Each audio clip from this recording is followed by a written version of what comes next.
Hello again, everybody. Are we muted this time? We are not muted. Okay, that's good.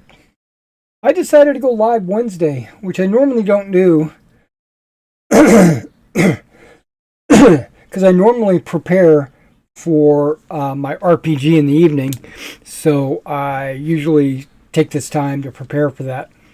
But I don't need to do any preparation. The game is ready to go. I just need to go live tonight. If everything goes well, that's what will happen.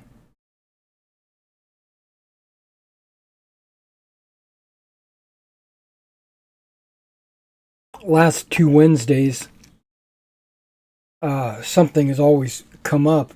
So it's been a couple of weeks since we actually played. Um, but everything's ready. So I figured I'd just go ahead and go live because I'm super close to finishing these guys. And I wanted to, just kind of chit chat and have a good time with you guys as I finalize these troops.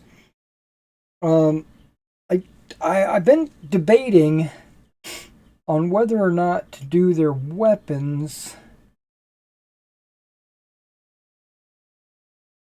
Because really, I only have rifles. Well, yeah, the weapons, they're slings and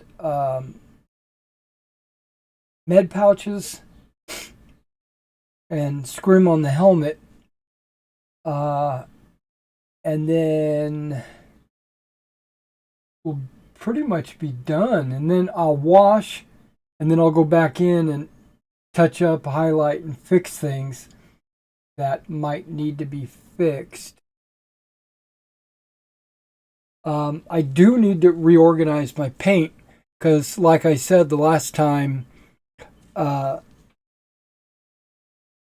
when I turned this vertical, it threw me off. Plus, the paints aren't all necessarily in the right place.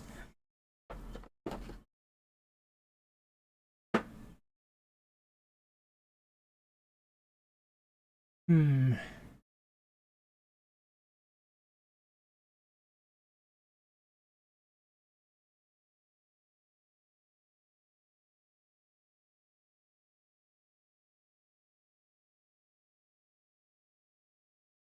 I'm looking for my beige brown. Um, I got my brown base up here, but I've been debating on whether or not going even lighter than that because the wash is going to darken it up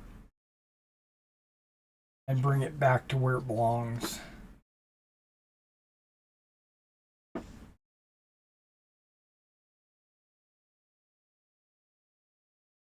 Flat Earth actually looks pretty good.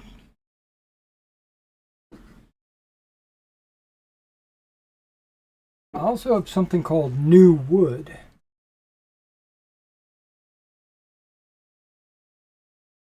Okay, I'm going to experiment with this new wood.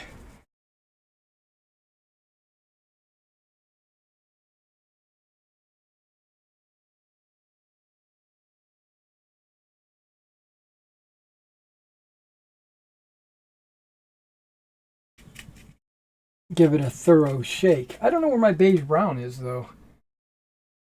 Normally I keep it right up here on top so that I can find it and use it.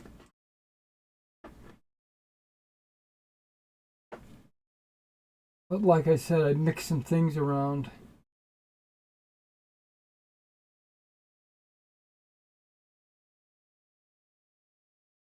And isn't, yeah, the beige brown that I've been using is Vallejo. Right.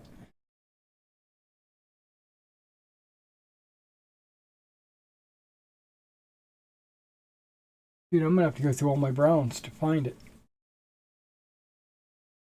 I lost it.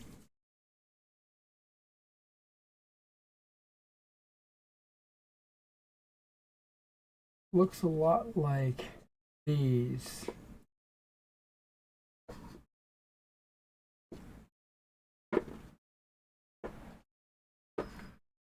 Okay, that's flat Earth, and this is flat Earth, and this is darker.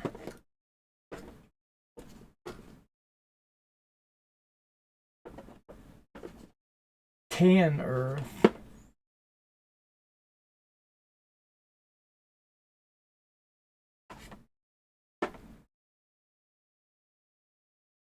Leather.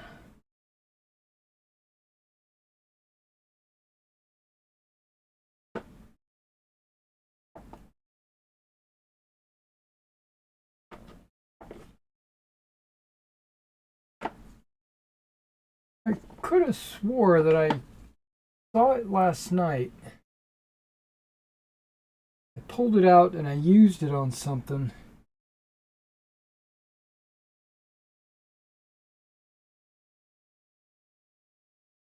Wait, I didn't put it back over somewhere like this. No, I don't see it.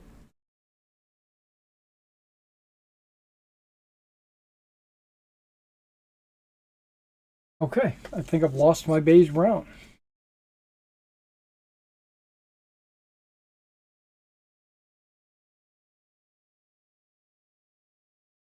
I'm going to dump all these out later anyway. Reorganize my paints. But I like this new wood. I'm going to have to see. This is I'm just running the test using Panzer Ace's new wood.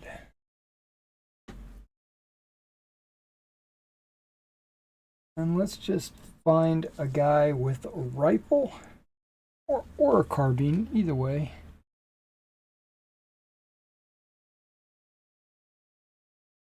I'm already liking it. It's more what I would expect a rifle wood to be. That beige brown just doesn't look right.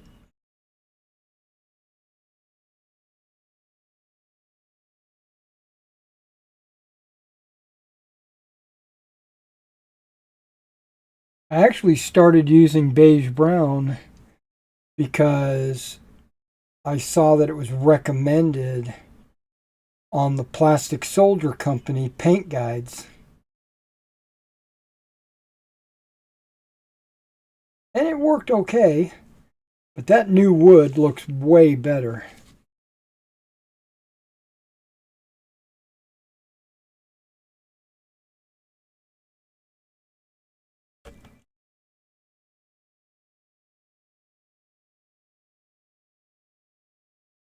Do we get any kind of focus on this? Everything's getting washed out with the bright lights.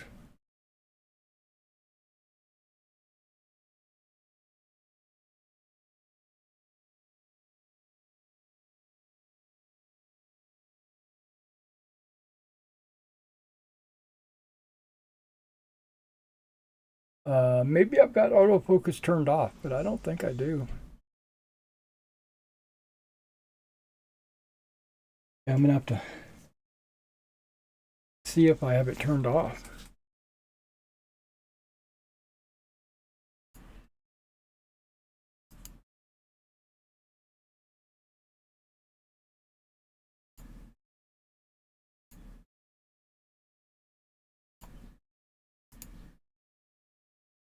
Made a slight adjustment to my autofocus. See if that allows.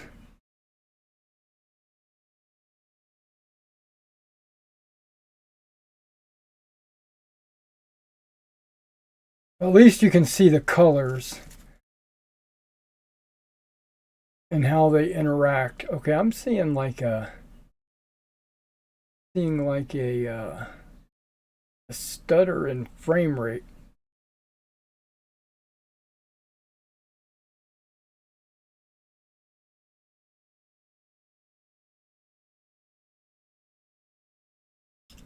Let's see what's going on with my camera.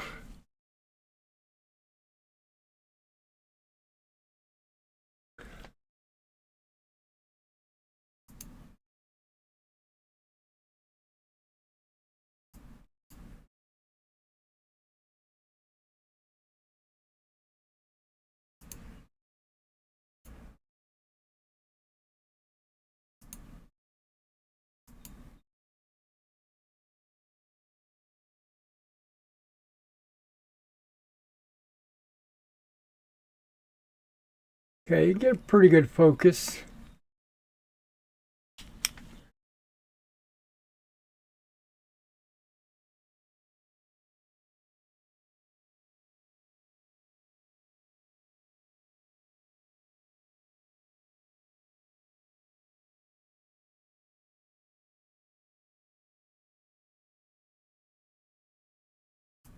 Oh, I turned it off. Damn it.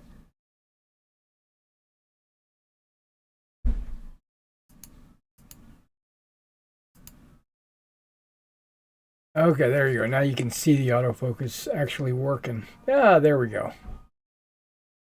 Okay.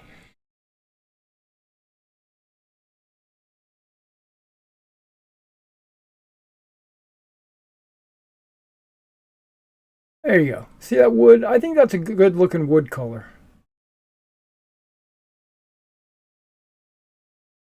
Okay, so we are going to use new wood. I was going to use brown base. I decided against the brown base.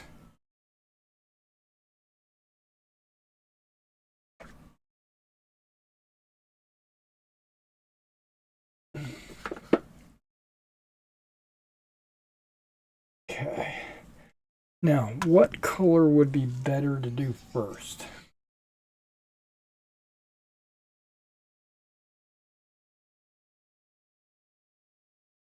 Um,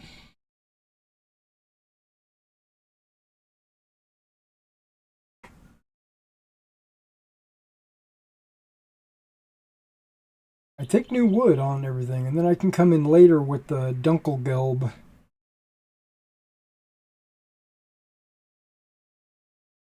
Yep, so we're going to do new wood.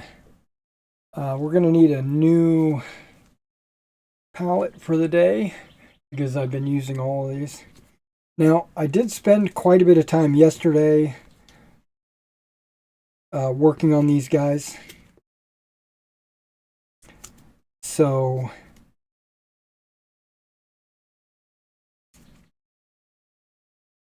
Monday, Tuesday, and this is Wednesday. So this would be the third day I've worked on these guys. No, I don't know if that's, well, third day of painting. Because Sunday, I did all the cleaning and then attaching to bases and stuff. So if you want to count that towards the production of these product.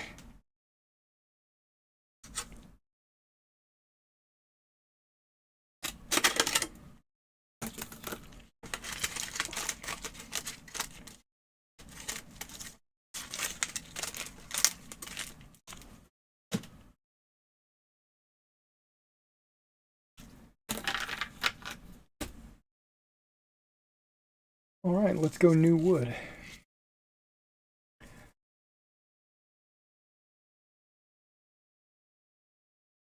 I don't want to use this 2.0 brush, or it's actually a 0. No, it's a 2/0. Yeah, I don't want to use that. It's too fine detail. I want to use a brush that's going to have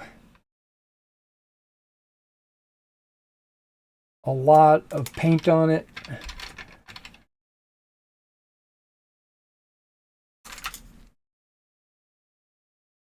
But still give me enough pointy detail that I won't mess anything up.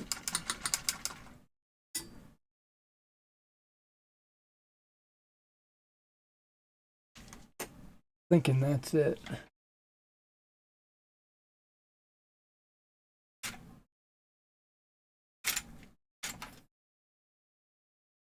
But it might be this one. All right.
Now, I've got some packages that need to be boxed up and sent out. Um, my eBay store gives me um, a business day to process. So if I miss the order or something, at least they'll give me an opportunity. Gives me a buffer to be able to get them boxed up and shipped out. But I noticed this morning, and we've got a couple hours before my post gets picked up. So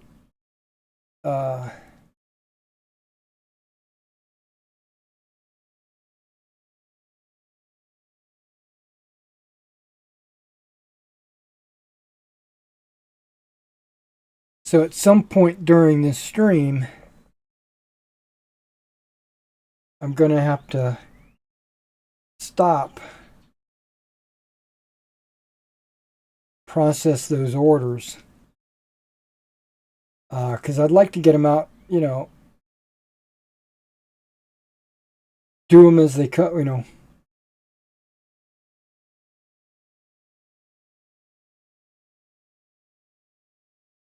do them as they come in. Or as the ghoul says in Fallout, we take it as it comes. A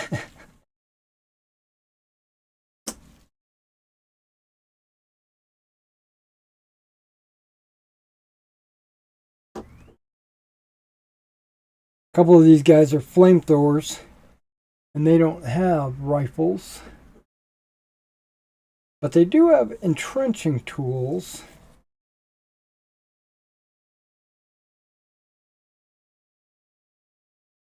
And I already painted the entrenching tools with dark brown.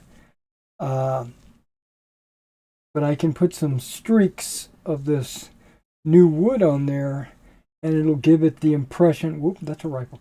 Give it the impression of wood grain.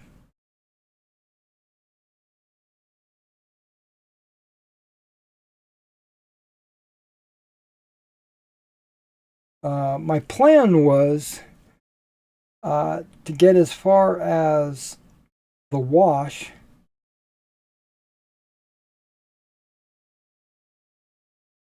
and then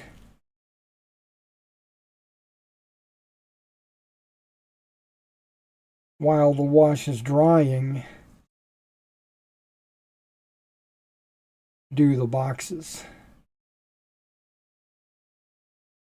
If you're unaware, I've got a sale going on right now on my store. 20% off everything.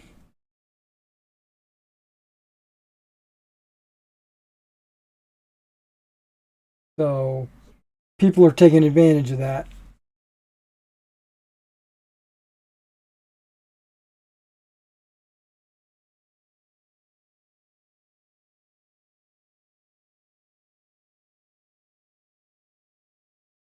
Go check it out.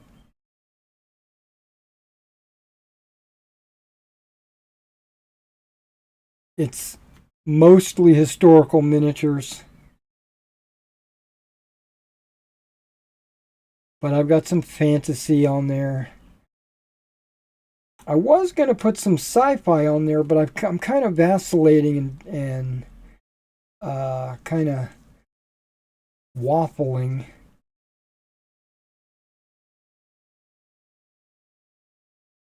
And I say that because I've got some Gates of Antares models. They are assembled and primed, but that's it. And I could put them on there at a huge discount or something. And but I'm not sure if I want to paint them first or if I just want to sell them. I think I'm just going to put them up there on sale at a low price. I do this a lot. What I'll do is I'll get like a new product in that I'm planning on painting and selling as a painted model, but my workbench is usually so full that it takes me a while to get to these models. So I just go ahead and list them as brand new. And then when I am able to get back around to them, I will take them off the store, paint them, and then relist them as painted.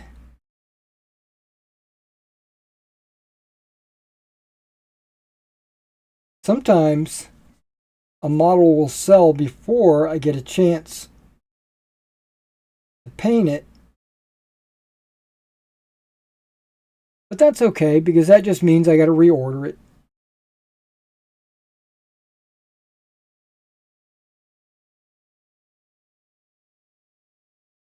And I'm very okay with that. Very okay. Okay, hold on. This one. These guys don't have rifles or anything like that, so and they don't really have anything that needs to be painted new wood. Okay. Just talking to myself. Same thing with these mortars, I wouldn't think. Would think they'd be very so. Oh, no, that's not true. This guy's got his rifle laying on the ground.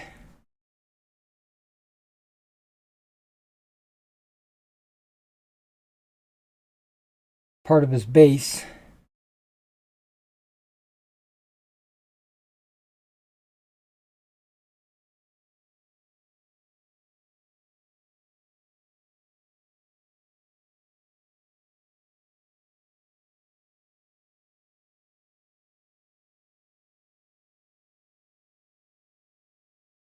A lot of times I'll order a paint like this new wood or whatever that I've never used before.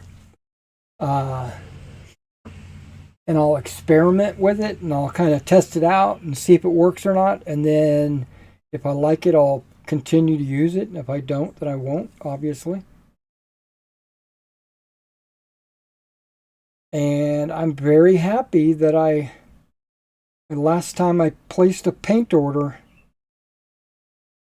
I ordered new wood.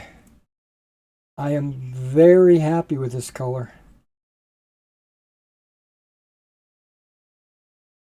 I mean, very.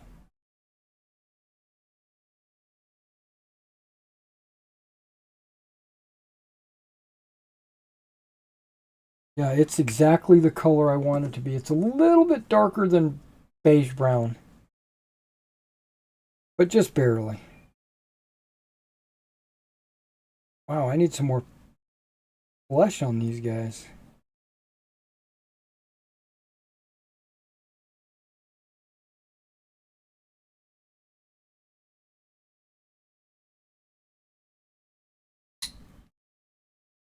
Oh, okay.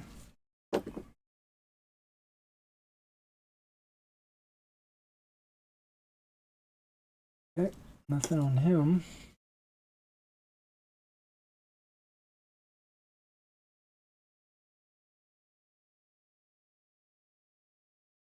Nothing on them. Okay.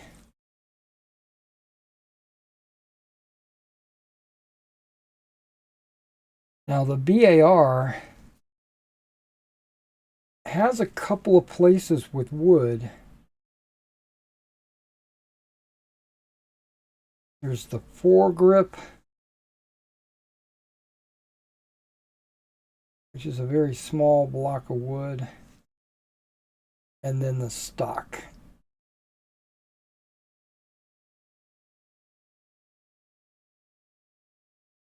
The rest of it is metal. Yep.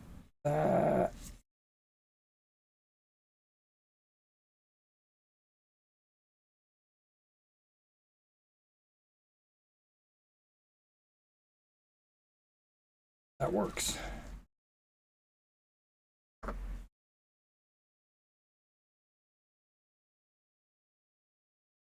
Now I painted these wood poles olive drab, but I've decided that I'm going to paint them wood so that they would contrast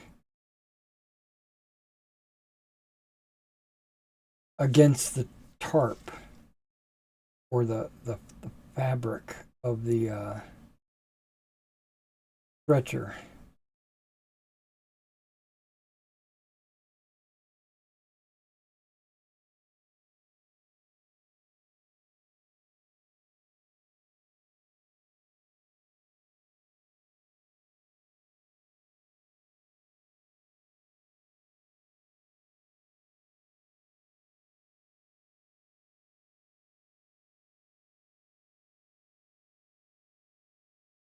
Yeah, I think that looks good.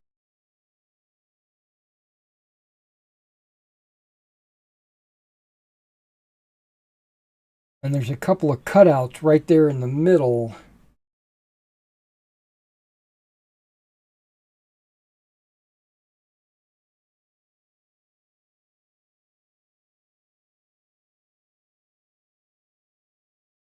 Okay. I think that's going to look good. Now these machine guns, they're all metal except for the handle.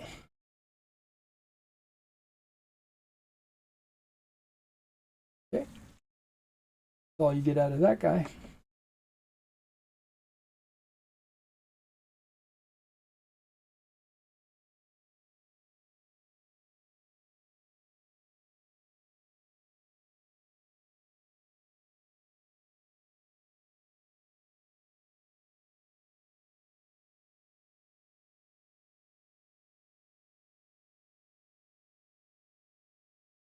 Again, these are 100%. All of these are going for sale. Yeah, this is one of those sets that I ordered originally planning on painting it, but never did wind up listing it on the store. This has just been in a box, waiting for my tender, loving care.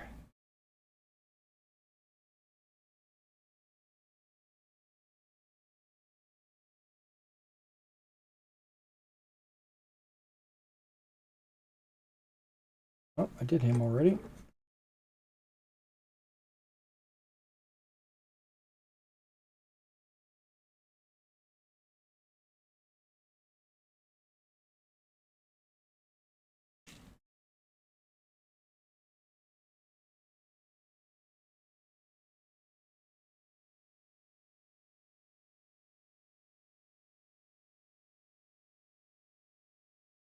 So if we get to about 11, 11:30 or something like that, and I haven't applied the wash yet, I'm going to take a break and box up those models.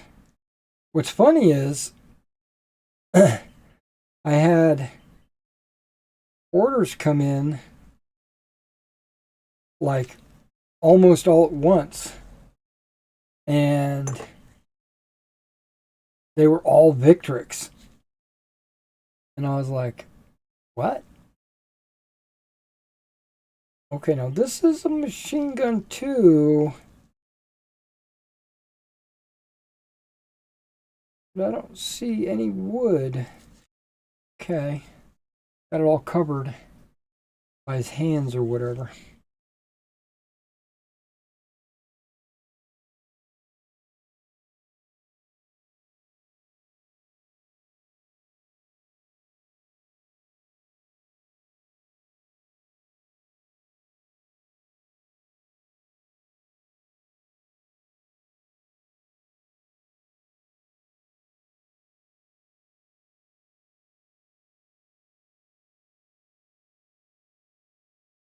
So a couple of Halloweens ago,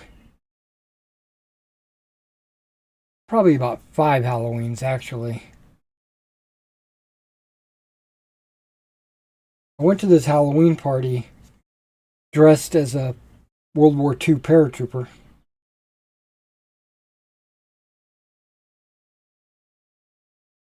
And when I got there, the host got like super excited. And he's like, "Oh, I got to show you this." And he takes me out to his garage where he's restoring a Willys Jeep. And I was like, "Oh, cool."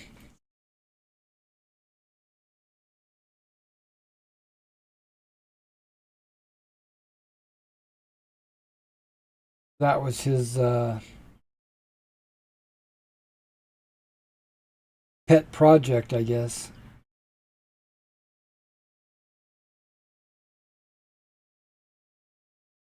He should have asked me to sit in it and then take a picture, but oh well.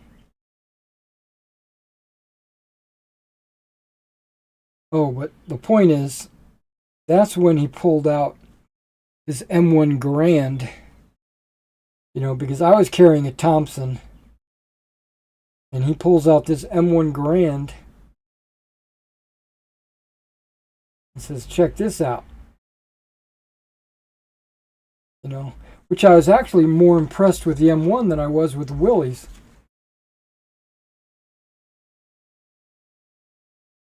Because I used to drive the Willys in the Army.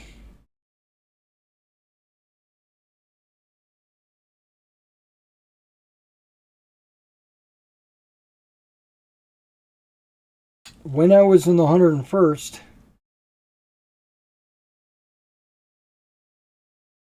it was around 1985.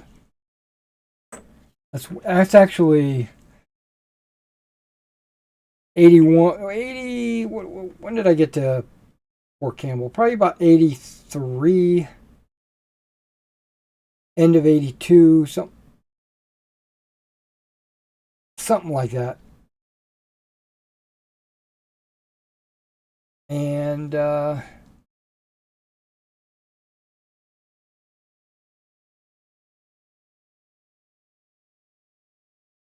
I had to go to like a driver's school.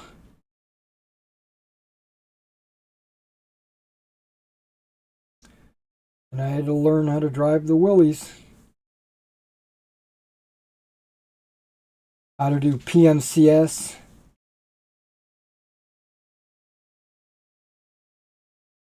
Okay, that's the folded stock. Okay, I was like, what the hell is that? Okay, that's the stock all folded up.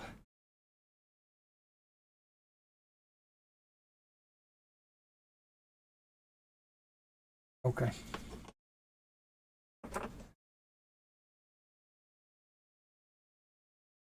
Yeah, I knew where the oil leaked out of it. I knew.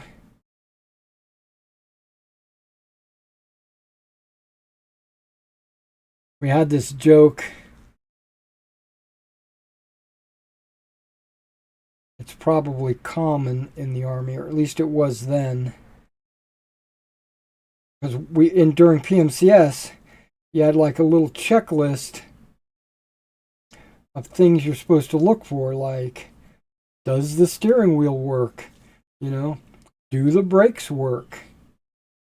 Stuff like that. How much oil do you have in the vehicle? Does it need to be topped off, or that kind of stuff? And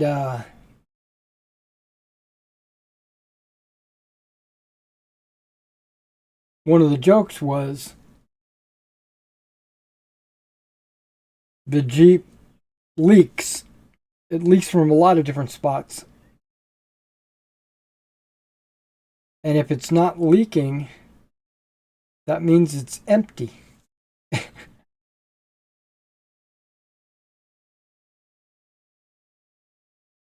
Not that it's in good shape, or not that it's, all the seals are tight. No. If it's not leaking, something's wrong. It's empty.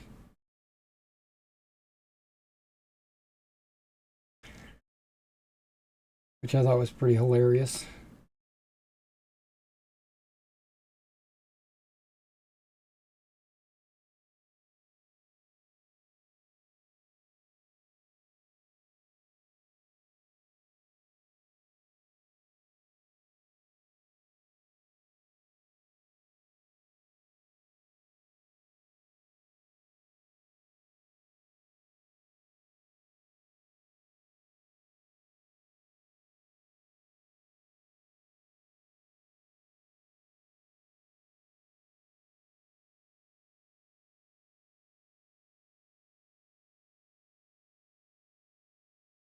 leaning over the paint table like this is just giving me a backache.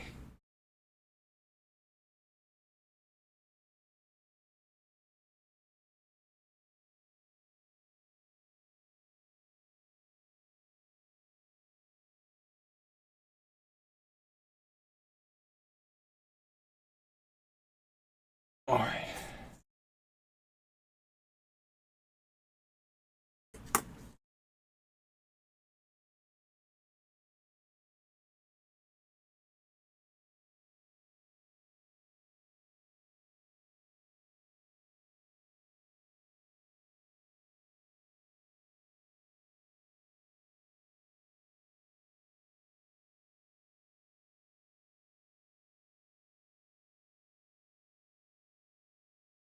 I was looking at a French general miniature that I had painted a while back. And he's on the store right now, but I was looking at him this morning. Not nostalgia or anything, it was just I just happened to notice him. And I thought to myself, I should probably paint a bunch of generals and put them up on the store, because I have a bunch of generals.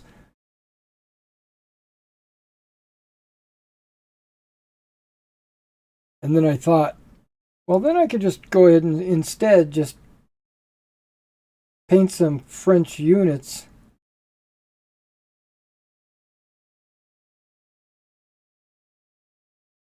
and then my mind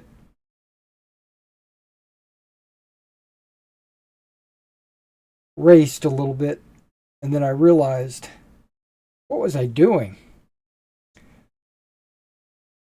I was looking for work while I'm in the middle of doing some work. Derek, stop.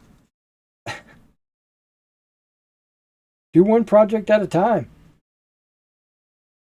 Okay, and as you know, my commissions are over with, right? I've got no commissions. Well, I've got 2 people inquiring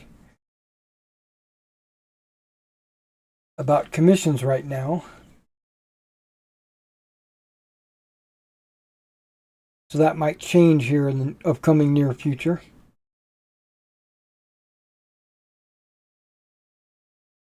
I suspect one of them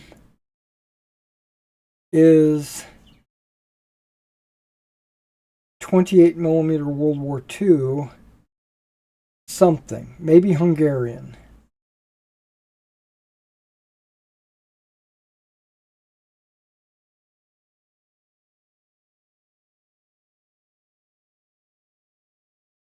I'm not sure. He said he was putting together an order.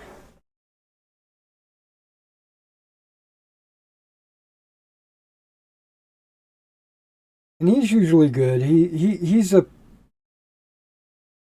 prior customer.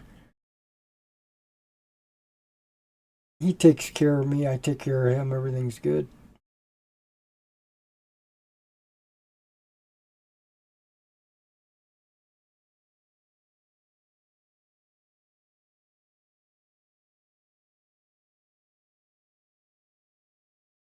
But he mentioned something about Hungarians a few months back. So I wonder if that's it.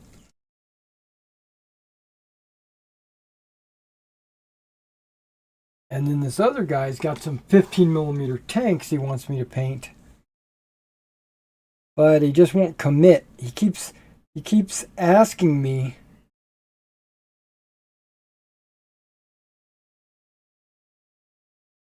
but he doesn't, you know, he doesn't make a commitment. So I don't know what's going on with him.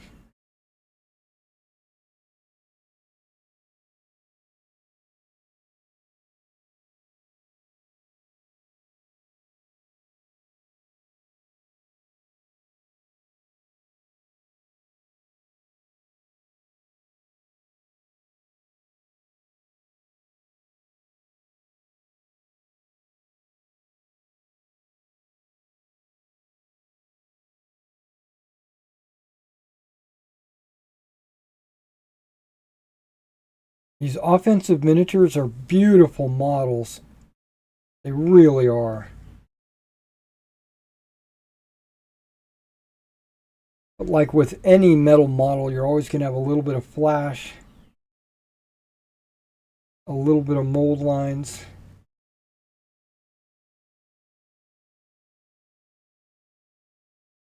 And in that last miniatures case, the buttstock against the body, there was a little metal between the buttstock and the body because of the way it came out of the mold. Other than that, these models are beautiful.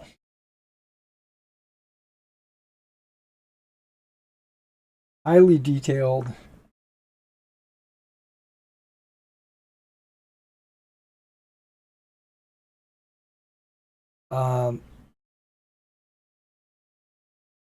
There's something that I don't like about them.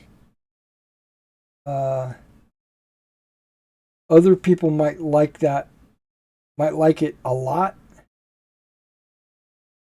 I'm on a scale of like 1 to 10, I'm on like a 4. I guess you could say dislike. But their weapons are accurately scaled. I know that sounds like a oxymoron.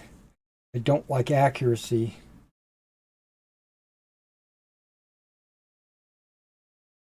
But I think they appear too small, or they appear like the barrels appear to be too thin,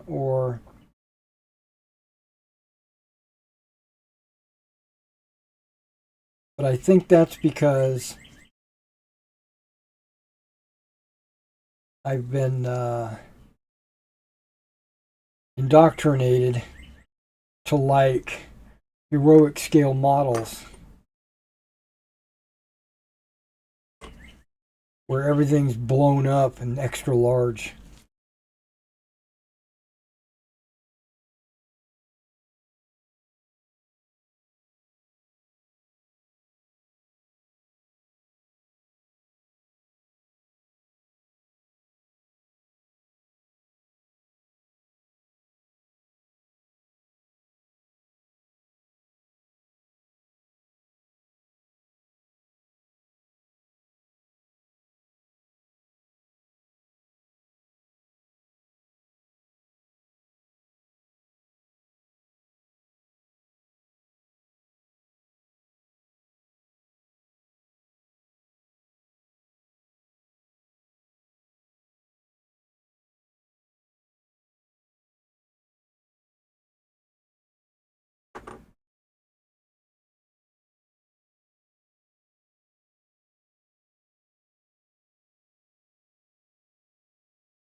With the M1 Garands, it's not really that noticeable. You know, the size. But when it comes to the Thompsons,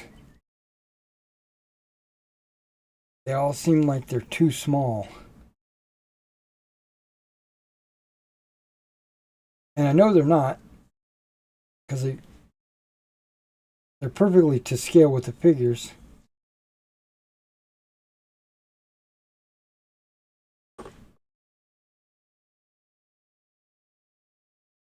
That's, I guess, because a Thompson is a smaller weapon. I could go over there behind my table and grab my Thompson and let you see it.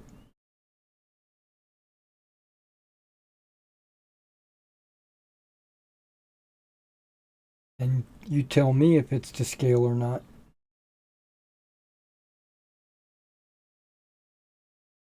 Or you can just trust me and let you know.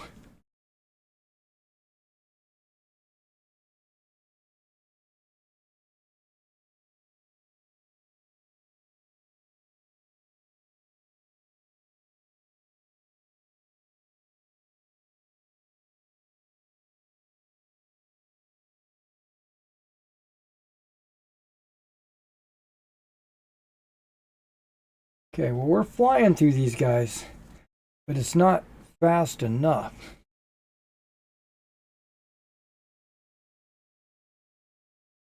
And I only say that because I know I've got those packages that I got to box up.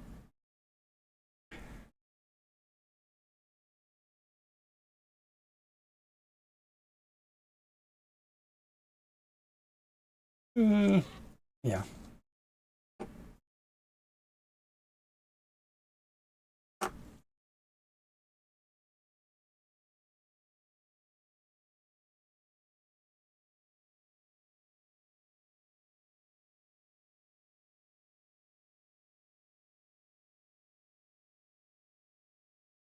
Yeah, this guy looks like he's got a scope on his rifle. I think I'm going to advertise him as a sniper.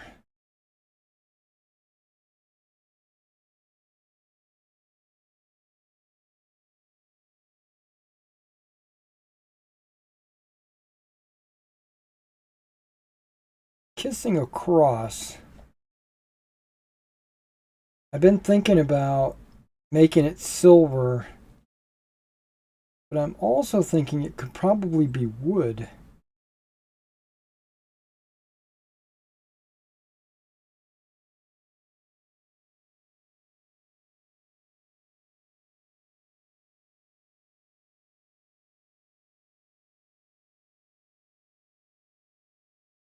Yeah, that'll work.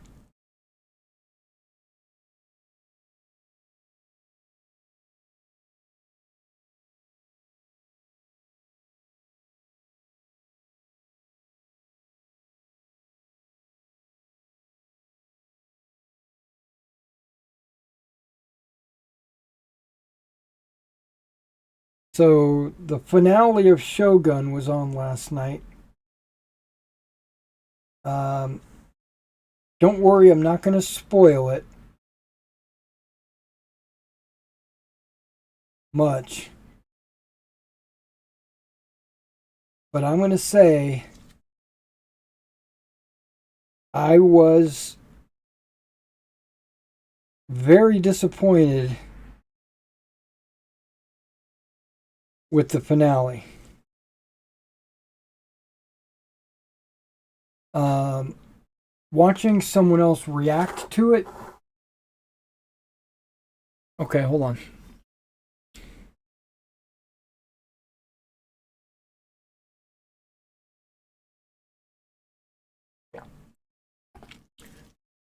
Yeah, watching somebody else react to it and what their comments were on why they thought it was an excellent finale.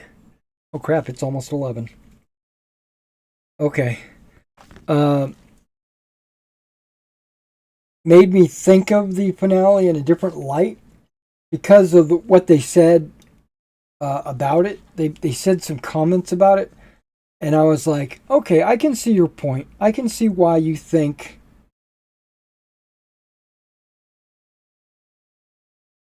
that was a good finale.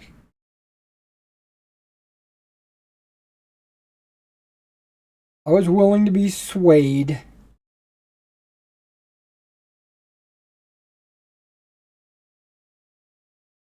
But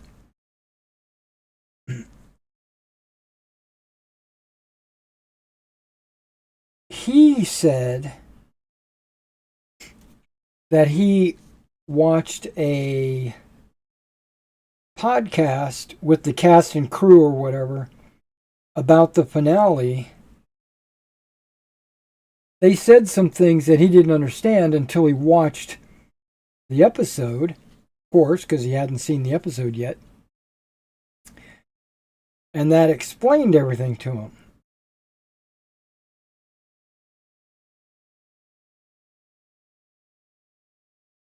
And then he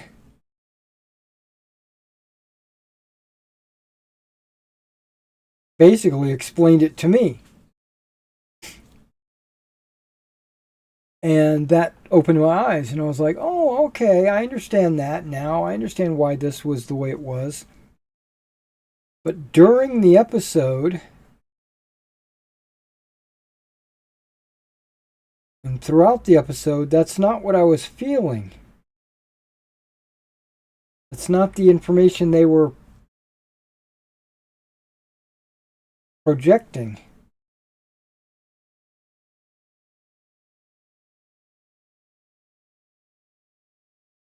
And if your show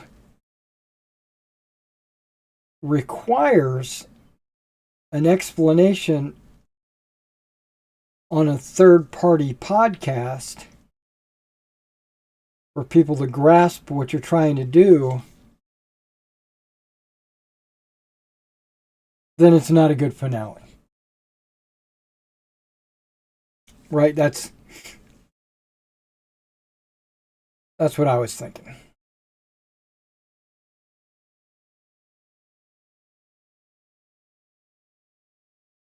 That's why I say I still don't like it.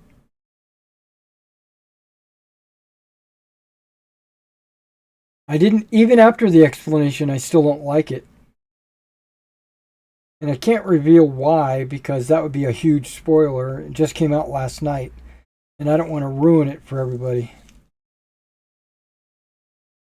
But let me just say, I was disappointed.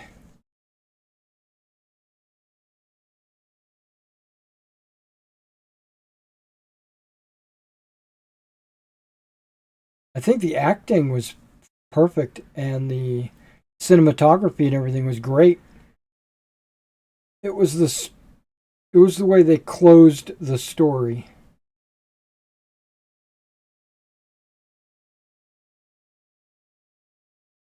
Now, this is an adaptation of a book, and there's already been a series based on this book by the same name.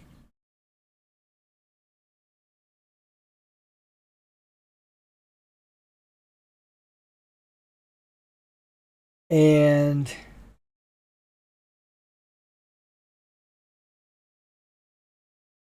I don't remember being disappointed with the finale of the original series.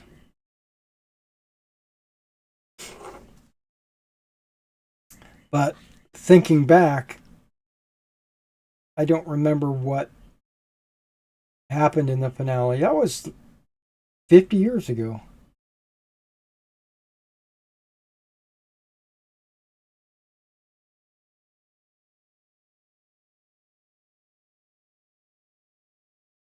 But I know they did it differently.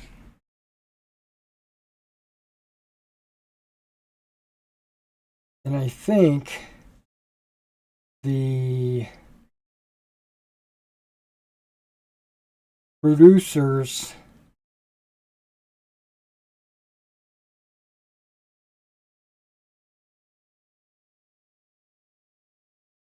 wanted to make it unique, or wanted to make it themselves or whatever. And I think they ruined it.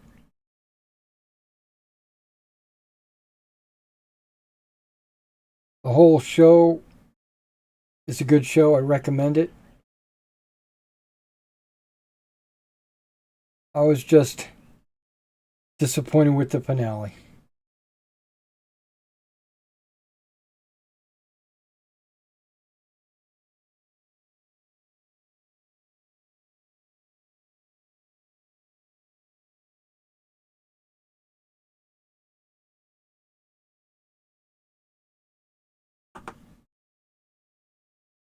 Okay, so I'm not going to be able to put the wash on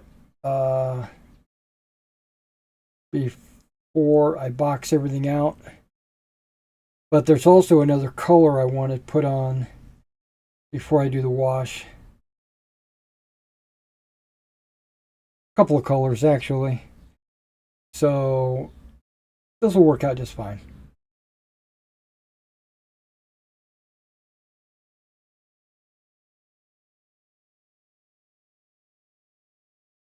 Did I say it already? I really like this new wood.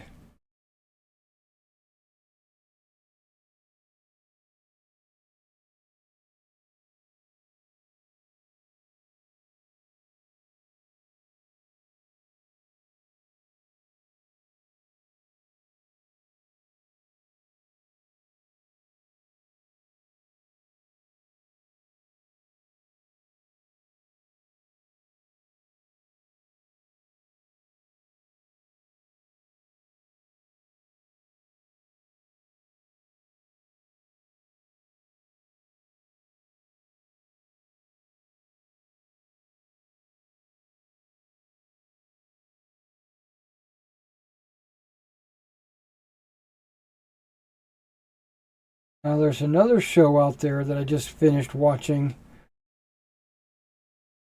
called Rebel Moon. Um,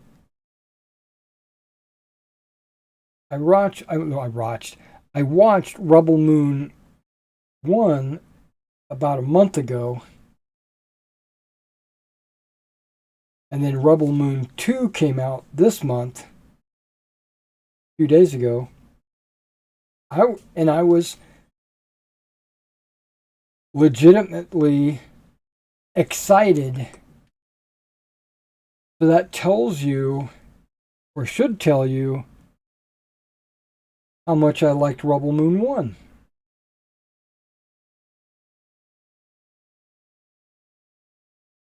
I liked it a lot.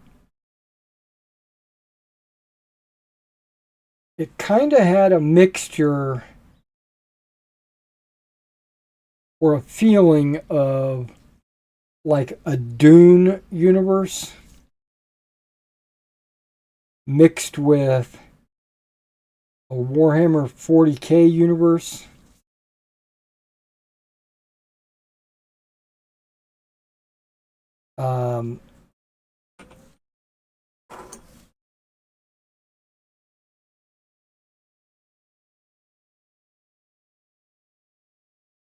So I watched Rebel Moon 2,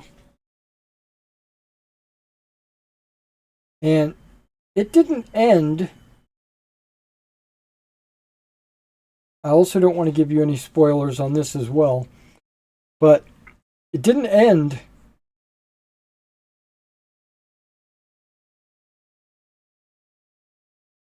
it kind of did. And you could say that would be part 2 of 2. But I kind of get the impression there's going to be another part.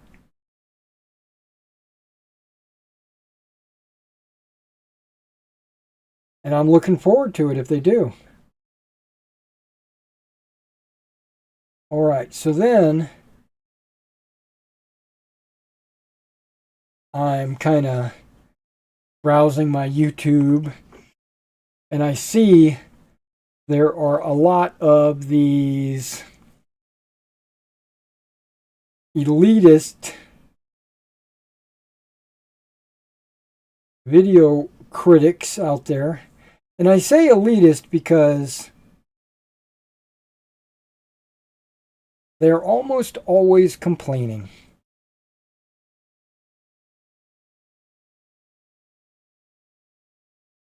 And a lot of times they complain about stuff that I also complain about. Woke ideology in movies. Doesn't need to be there. DEI, it doesn't need to be there.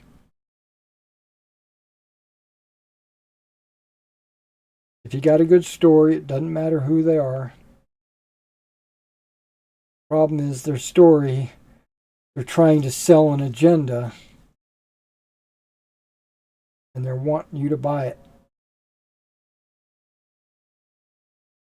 But that's not what they said about this. Well, I don't even know what they said about this because I didn't even bother watching. Because their thumbnail and their title of their video is something like "Stop giving Zack Snyder money," "Stop this nonsense," "What are they doing?" You know, those kind of titles. And I'm thinking to myself, did you watch the same movie I watched? Or I should say, did you watch it with an open mind? Or did you go into it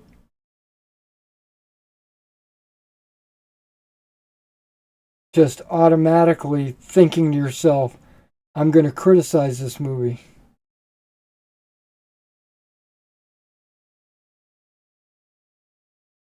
Yes, it could have been done better, but every movie could have been done better.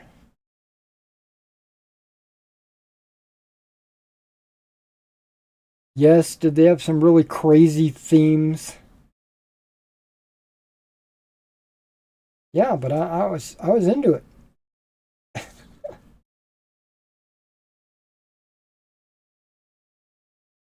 One of my favorite things is this war robot. Robot is built for destruction and combat. Is now a pacifist. I'm like, he's turned into a hermit.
I'm thinking it'll take me about 15 minutes to get everything boxed up and shipped.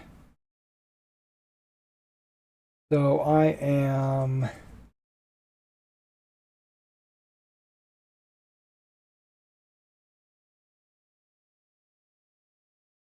hoping I can get this wood done with enough time for me to do those boxings.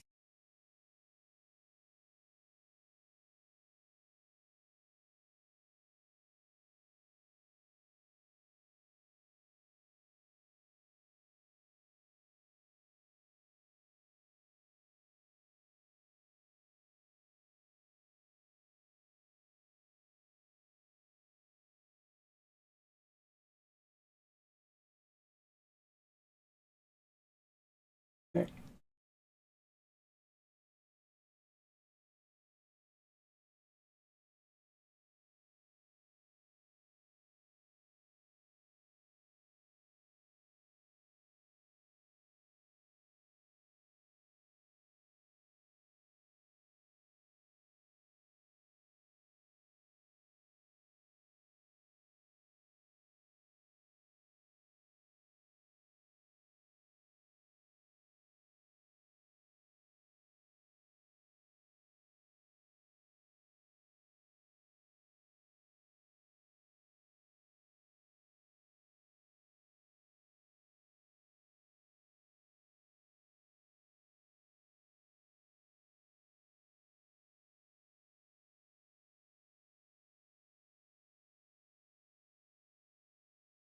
And I tried to get everything out ready to be shipped by noon, but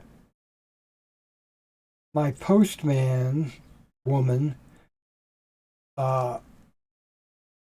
she doesn't it doesn't seem like she's got a very steady schedule. Sometimes she'll come by at 12, but then other days she'll come by at like 3 in the afternoon.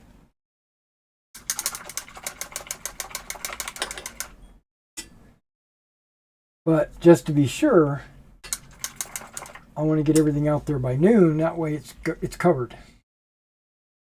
Whether she's early or late, it won't matter.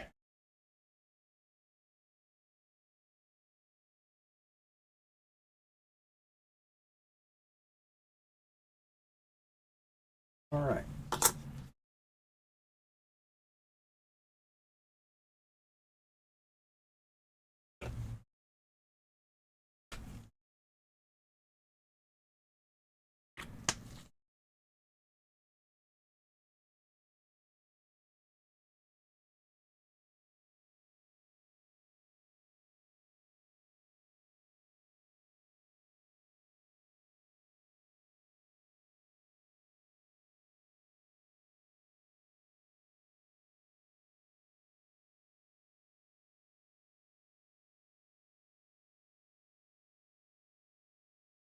Okay, I might have thinned it out too much.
What do we got going on here?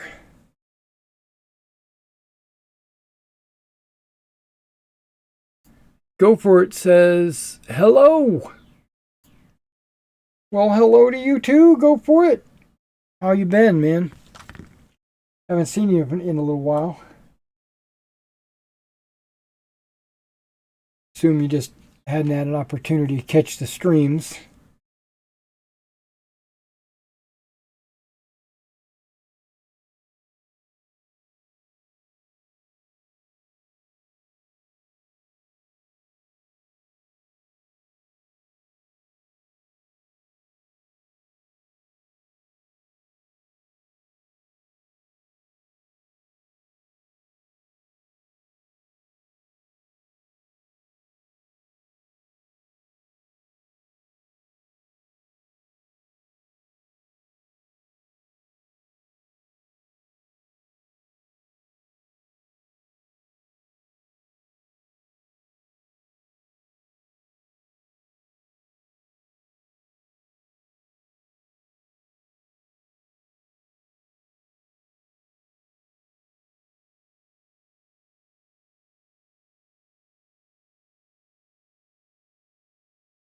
Okay.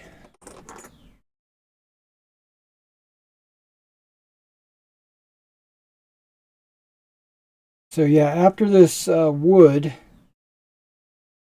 I'm going to box some stuff up, and then we'll be back to painting. And these guys are 99% done. They're very close to me putting a wash on them.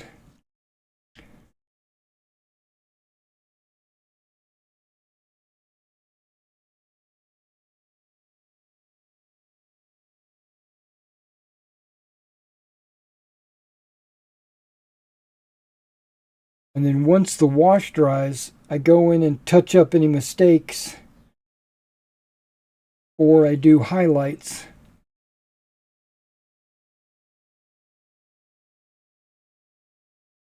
And then we put a clear coat on.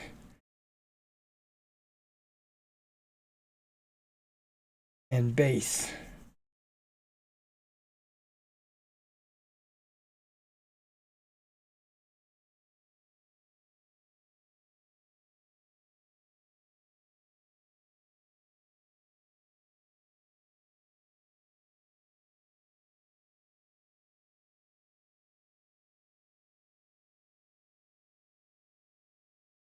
But you won't see the clear coat or the basing in this video because I gotta let the wash dry.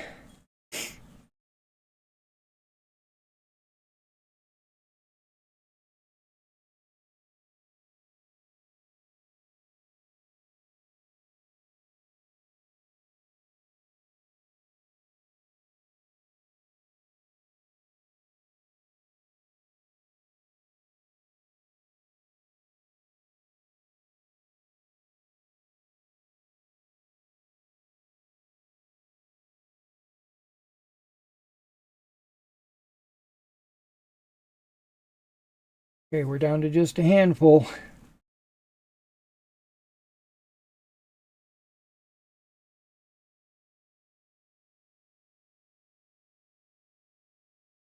Okay, I still have not gotten my battle scale buildings in.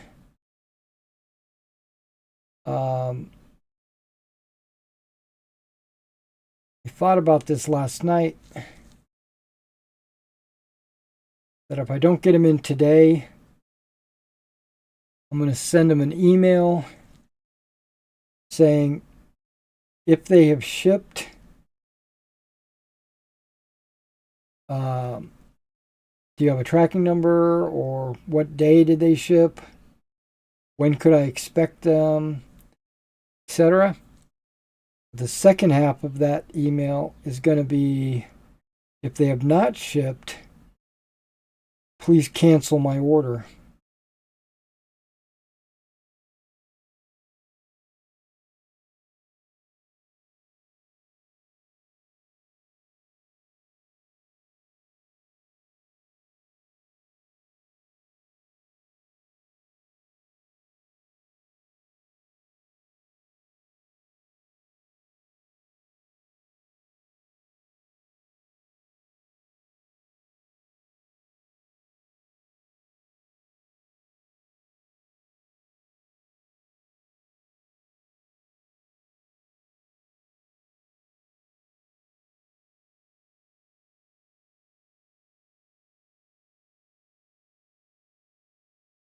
And I anticipate the company saying, even if they have not shipped, I anticipate them saying, oh, yeah, they shipped.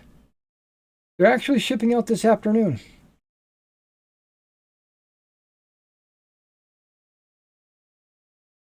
Yeah, don't sweat it. We got you.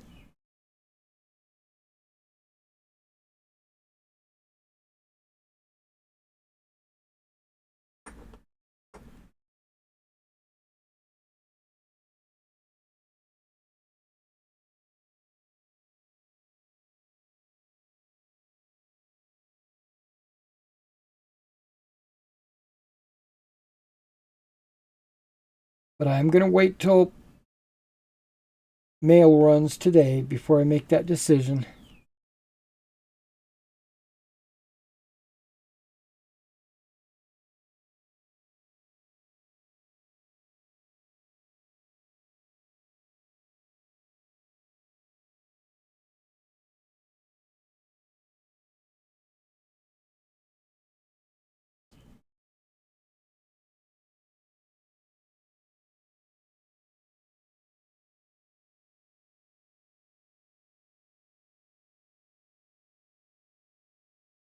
I get orders from England,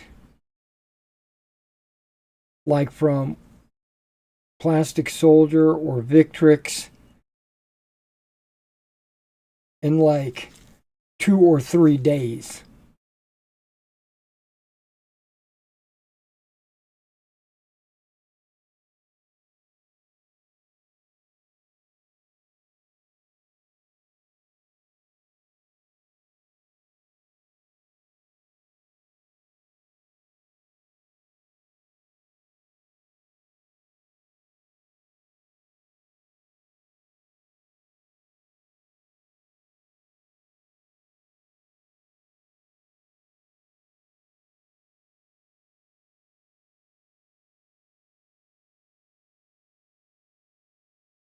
I think I painted that as a pistol group on some of these others, when really it should have been a magazine.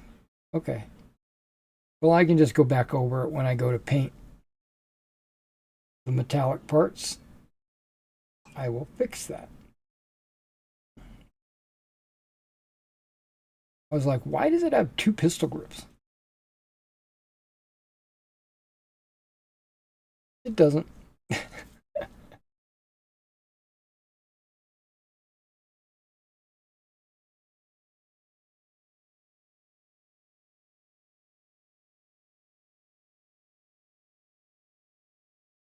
All right, last guy with the new wood.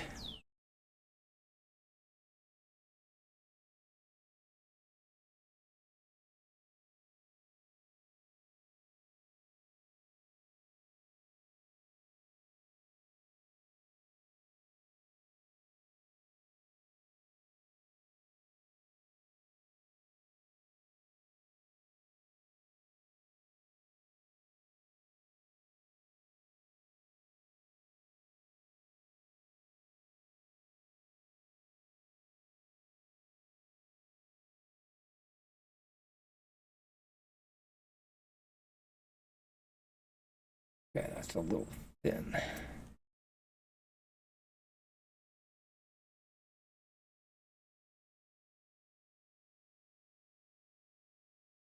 All right, all the wood is done.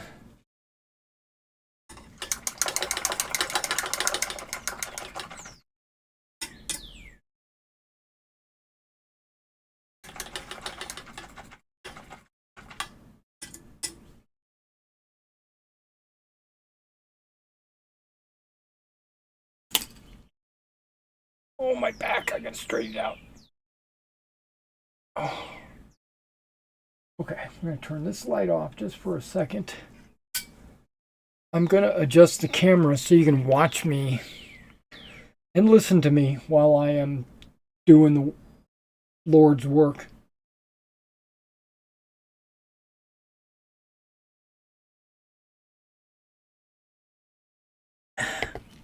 But first, I'm gonna go tinkle and I'll be right back. I gotta change these glasses. Whoa, those are my binoculars.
Okay.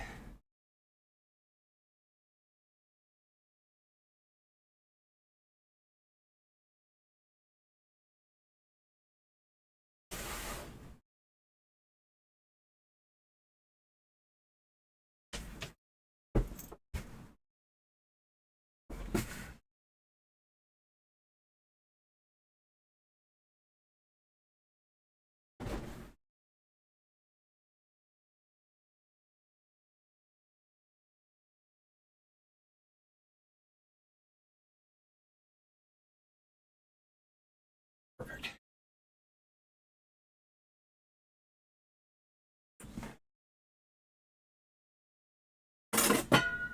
What the heck? Okay.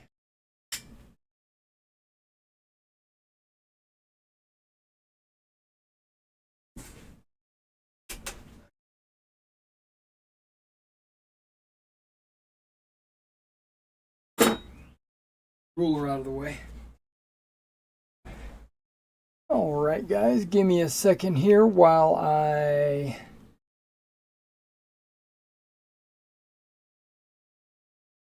apply this. Okay, that. Now I can move this out of my way.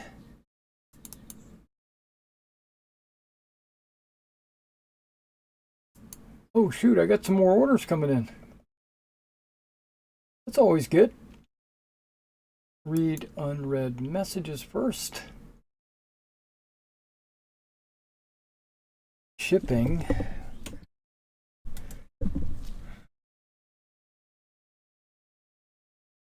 Okay. That's probably just a response to something at our, okay, that's just a thanks, right? Okay. And then this other.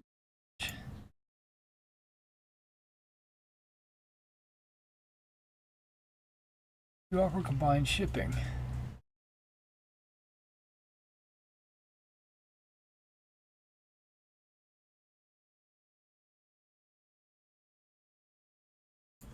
Okay, let's send this message to this guy.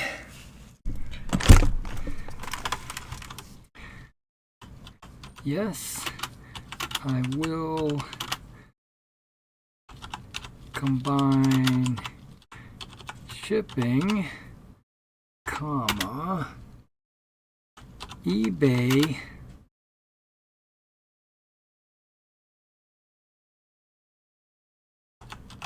does not give that option when there is a sale on.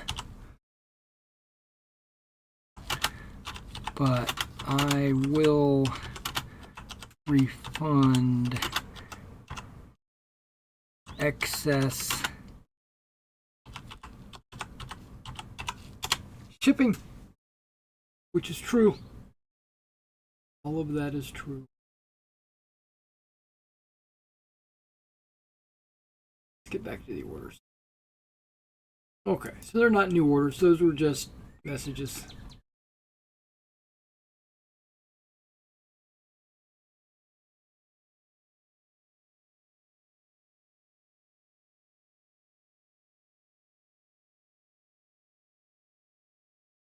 We got here. Can't see.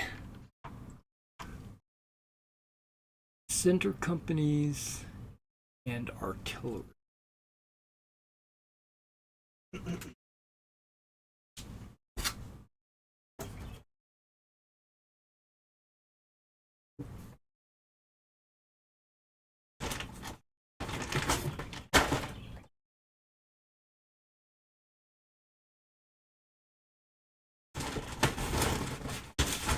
Center companies.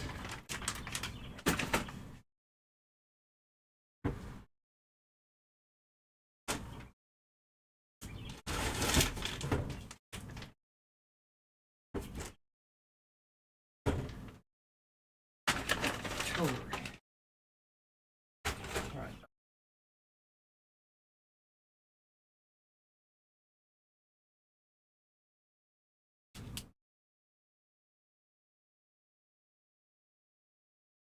Okay, early Imperial Roman auxiliary archers. Oh, that's a mouthful.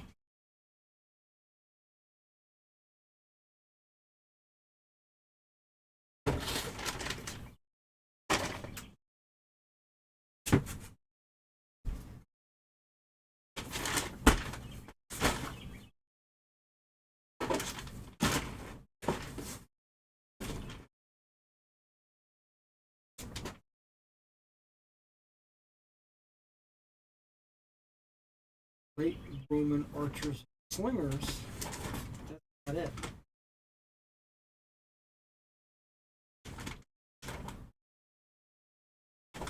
Roman legion. Auxiliary archers.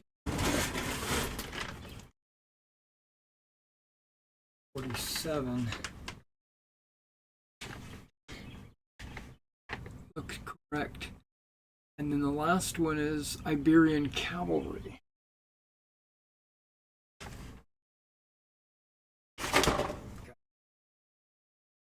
Right, these are the three.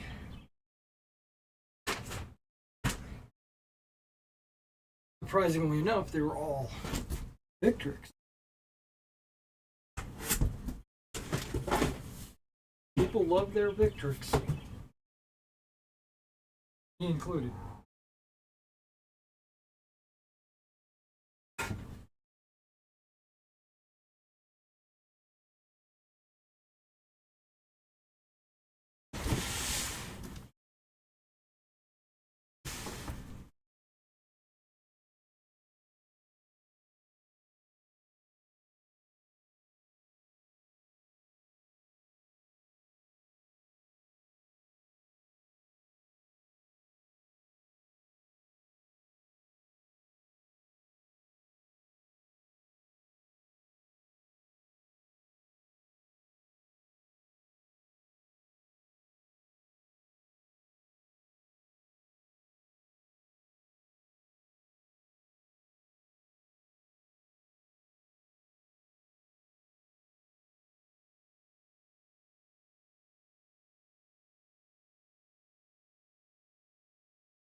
They're far enough away.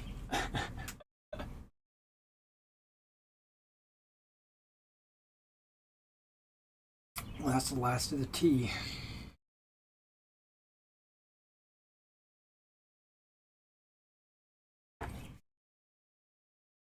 Okay. You guys are all thin.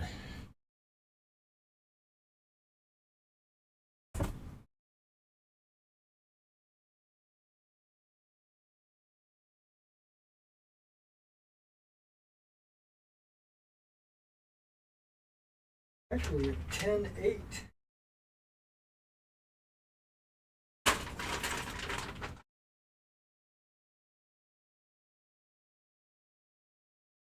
Both of those look at the 10.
which one of this box.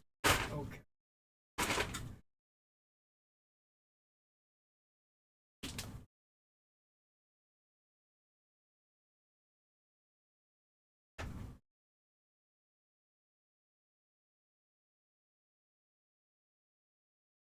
Right.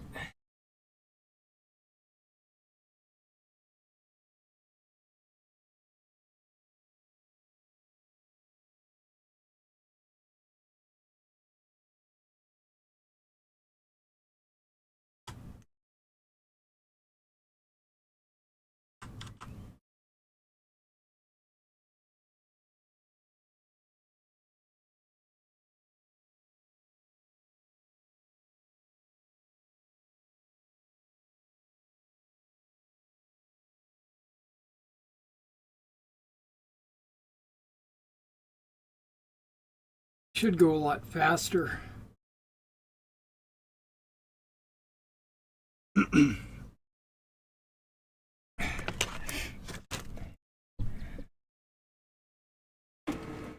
Now that I've got it all out and I'm just boxing it.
Now this last one's going to be a little more tricky because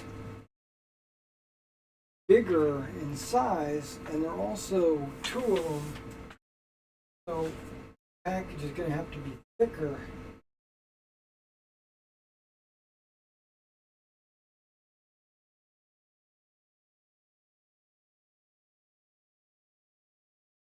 That wouldn't do it.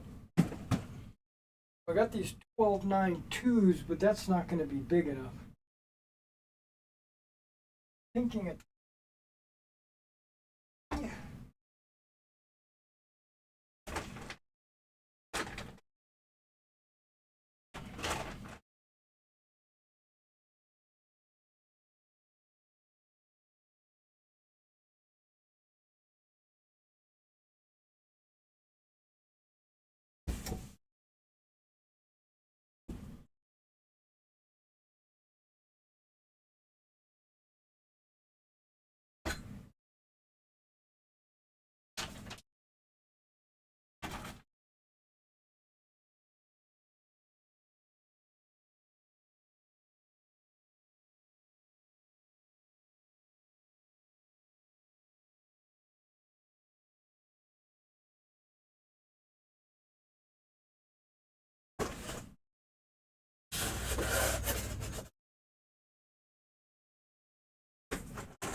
Gonna have some.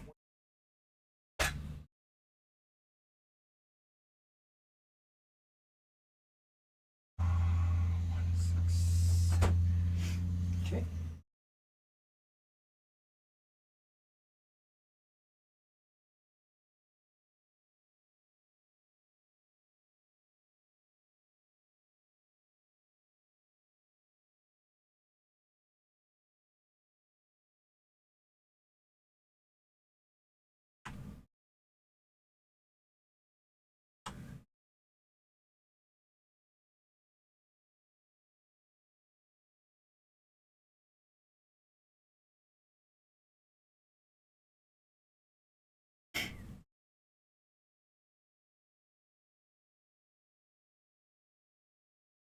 Yeah, I've got a 20% off sale going on right now on the eBay store.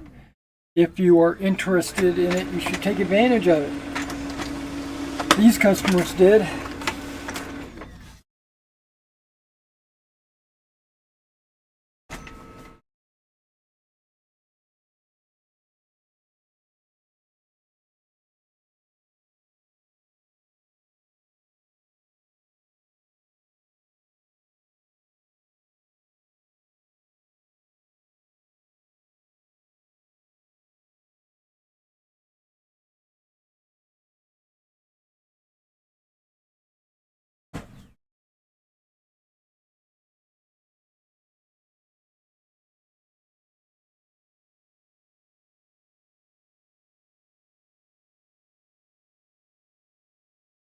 Okay.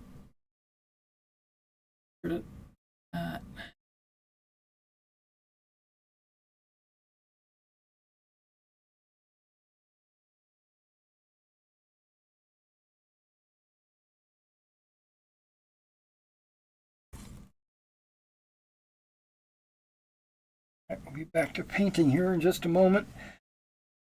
Let me throw on some shoes real quick. I'm going to take that out to the post.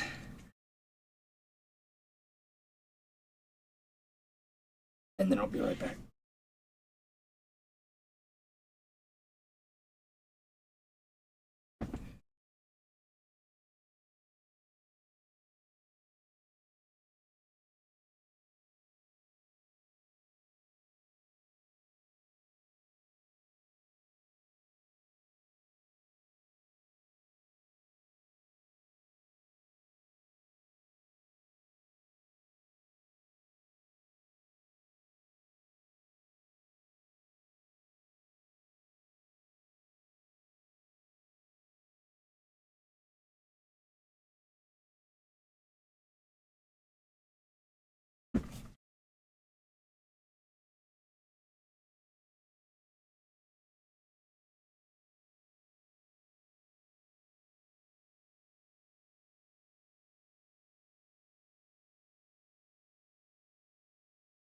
All right.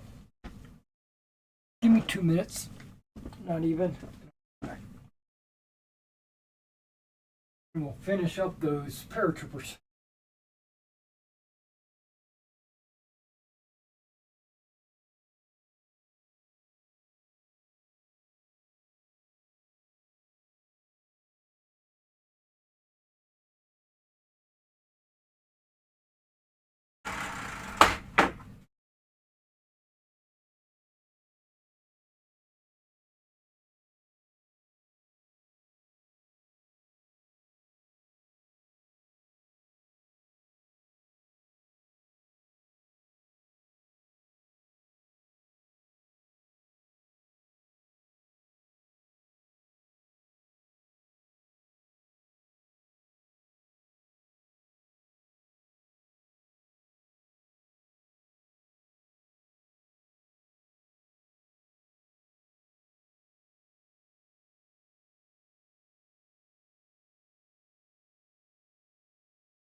all day outside.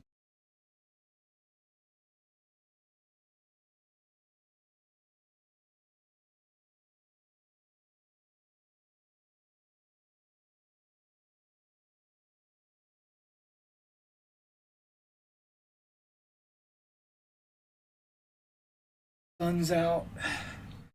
Wish I could be outside playing in the grass. But no, I gotta paint these figures. No, I'm kidding.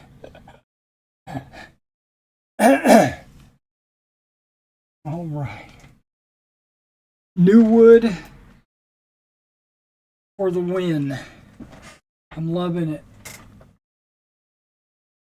I'm loving this new wood. Not the kind of wood you're thinking of, Herbert.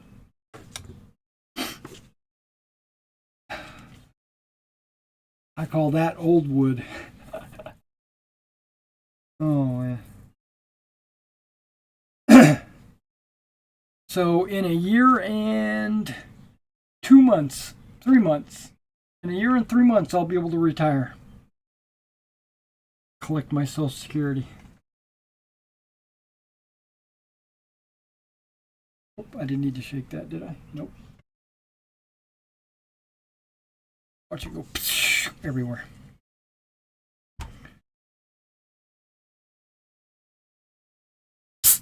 Nope, not bad. Okay, good.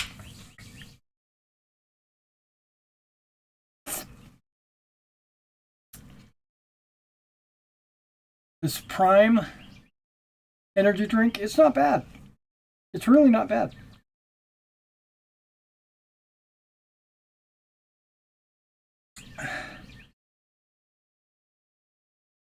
Okay, what did I do with my big glasses? Here they are. My magnifiers.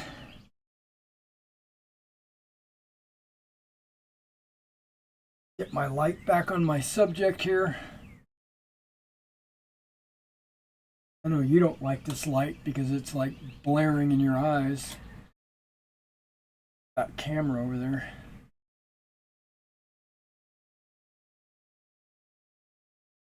But it helps me when I'm painting.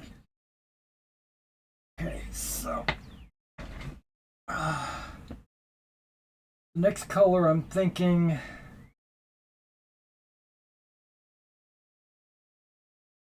is the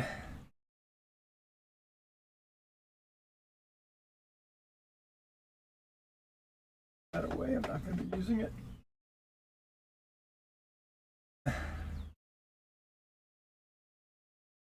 Why did I pull out green gray?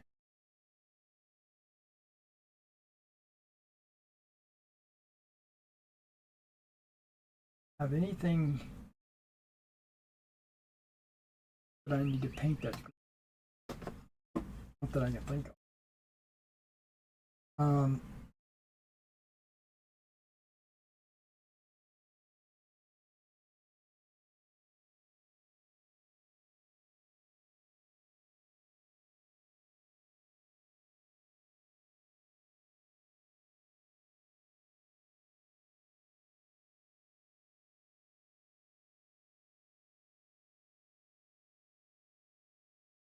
And mine is trying to decide if I want to use Dunkelgelb on all the metallic parts.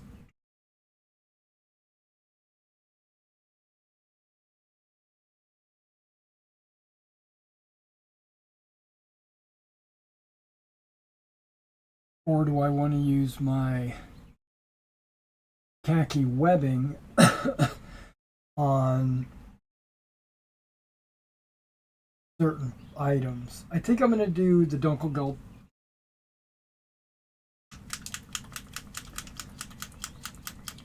Let's just go ahead and get that out of the way.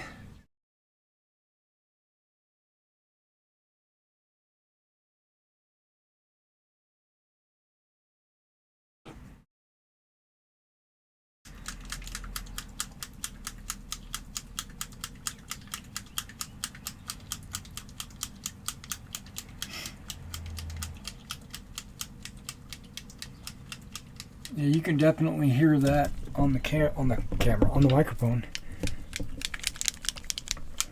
because as I'm watching the microphone peak with each wiggle.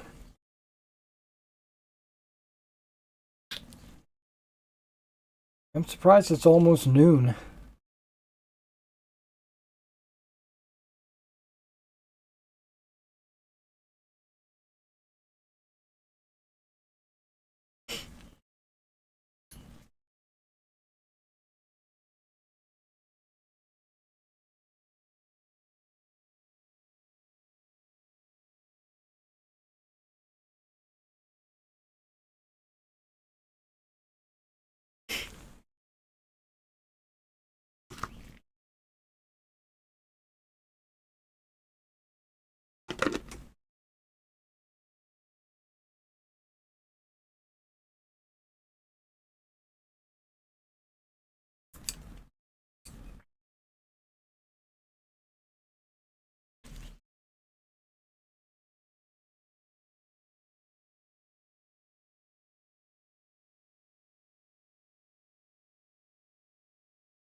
Excuse me.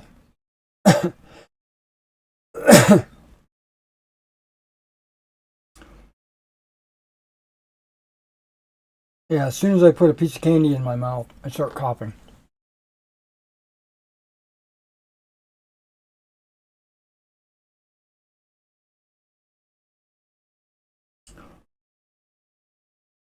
And as soon as I went outside, my nose started to run.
I'm starting to slide my fingers.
Yeah, it's like a sieve just got turned on. Or a faucet, I mean.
So I was going to go through and paint all of their reinforced knees and elbows. And I noticed the majority of these models, okay, about 50% had reinforced knees, but no elbows. And about 5% had reinforced elbows.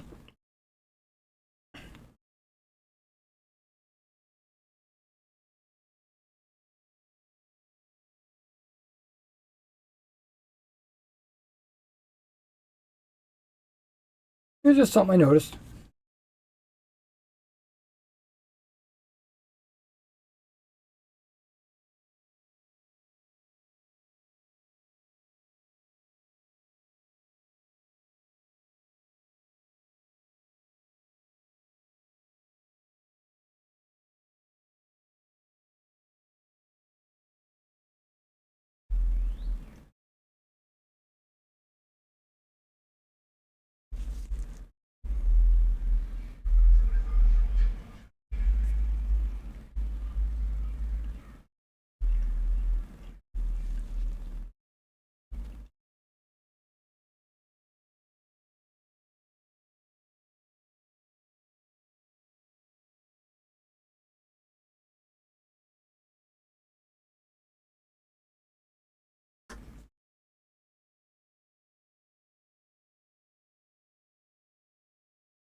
What does it take? About 1 minute per model?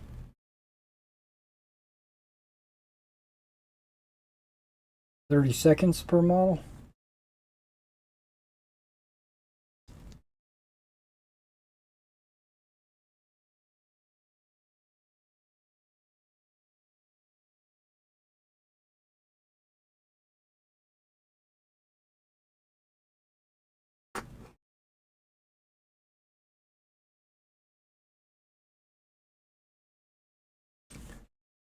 With 100 models, it should take about an hour per color.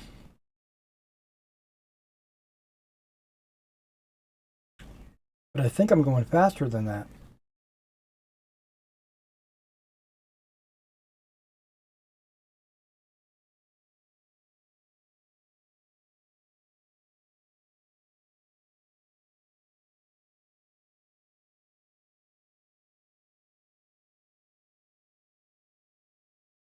Maybe I'm not. I don't know.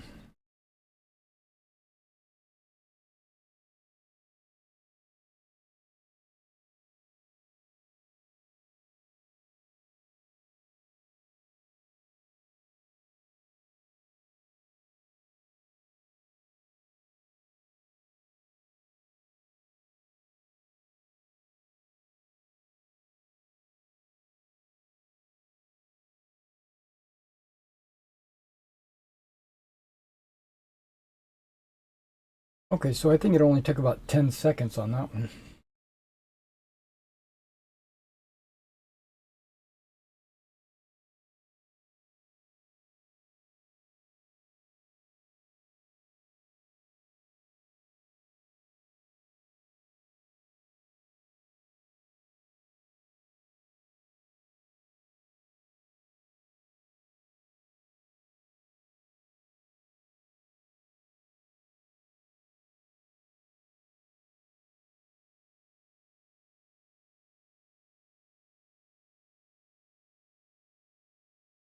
I don't think they put scopes on Garands.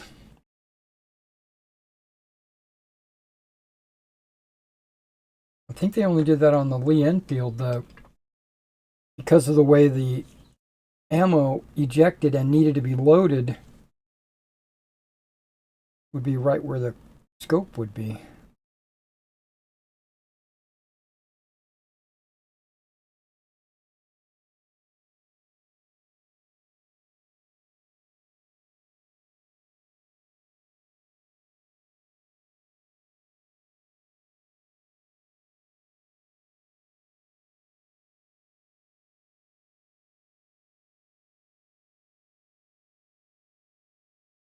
think.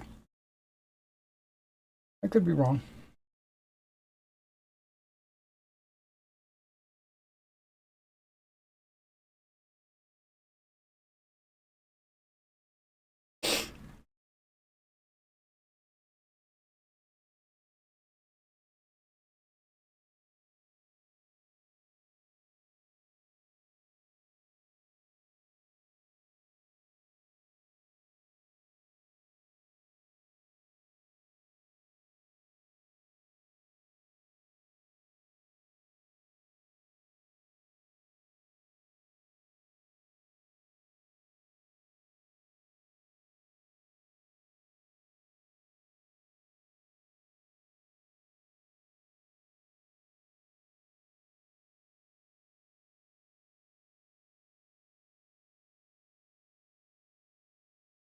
So in a year and a half, my point that I brought up earlier,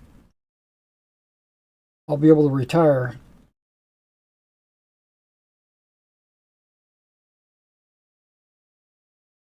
That's not going to slow me down.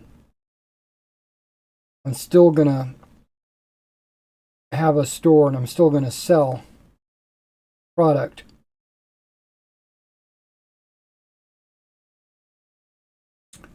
But at that point, instead of it being my main hustle, it'll be a side hustle.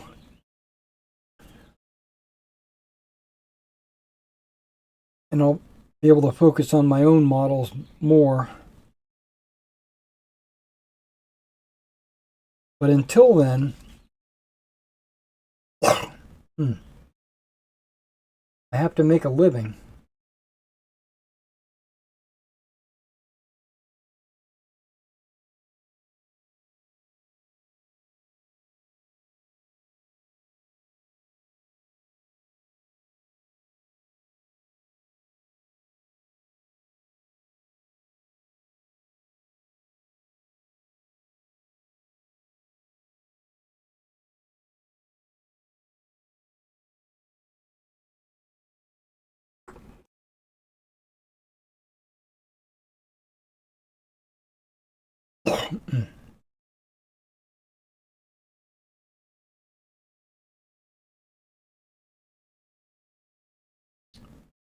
So a lot of my effort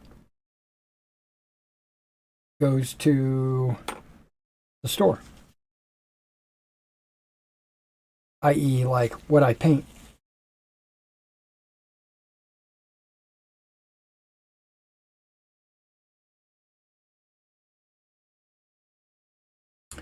Or I could focus on my commissions.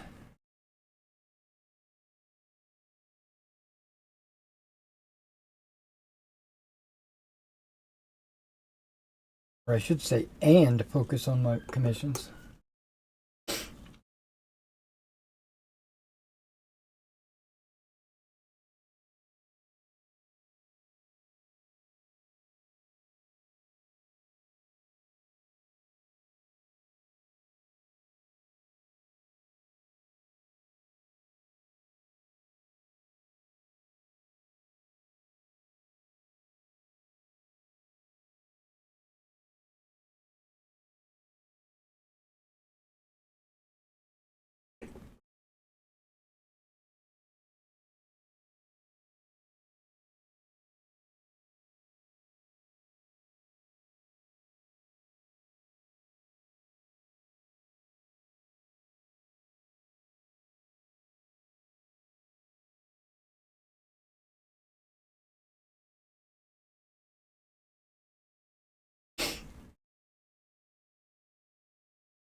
So I'm looking forward to getting a hold of the epic ancients that Warlord's getting ready to put out.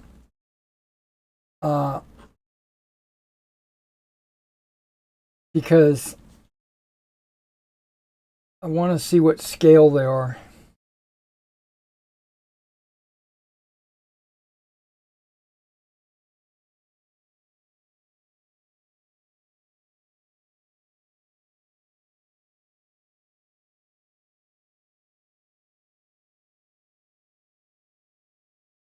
I don't foresee me investing a whole lot into it.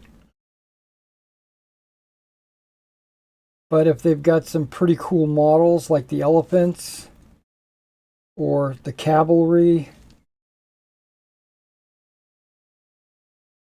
skirmishers and stuff like that, that I would be able to rebase for another game system, then I might be excited for those.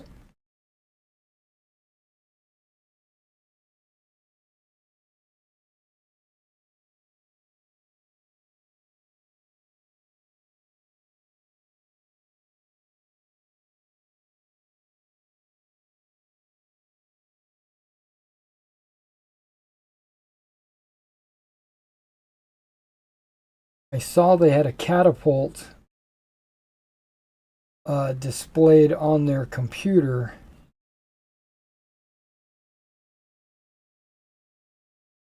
At Salute.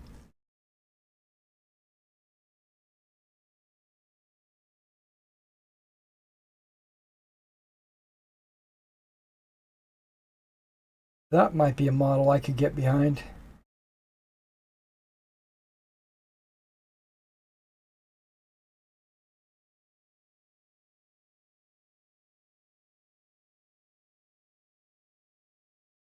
Pun intended.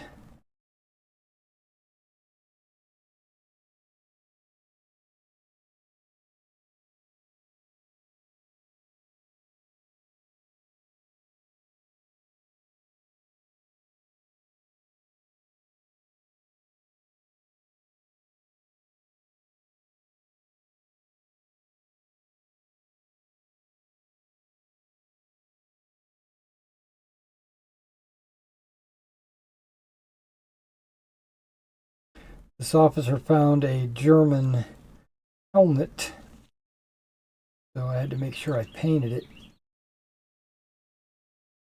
Went ahead and painted it Dunkelgelb.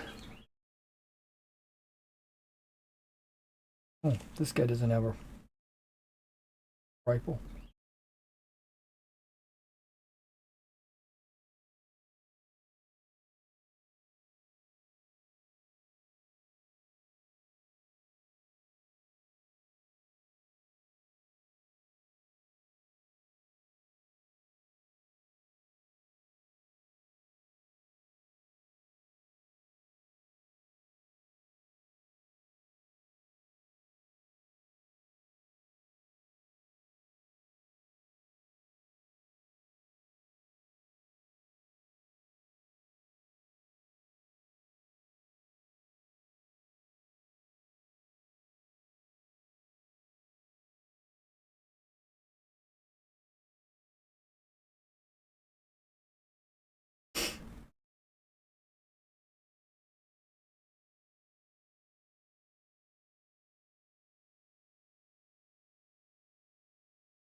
Yeah, that's the second time I painted that guy's cuff. Going too fast.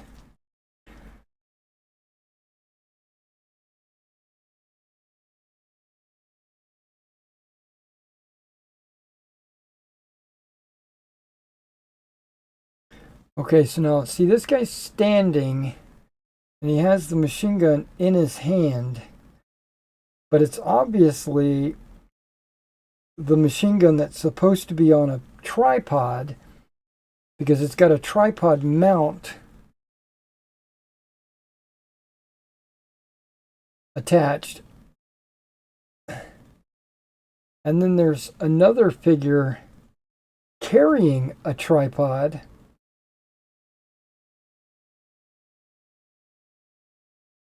So, and then there's a third figure carrying a belt of ammunition around his neck. And a box of ammo in his hand. So these three figures are going to go together. I'm going to sell them as a machine gun team redeploying.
Painting this Thompson, I had to remember, like, how far back does the receiver go?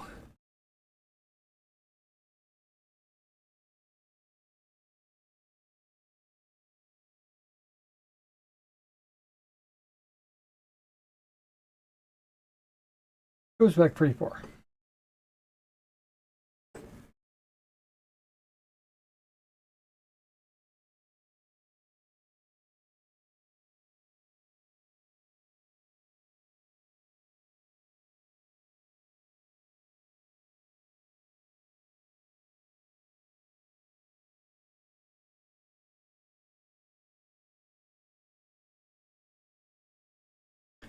I think I'm going to have some chili today. I think that's what I'm going to make.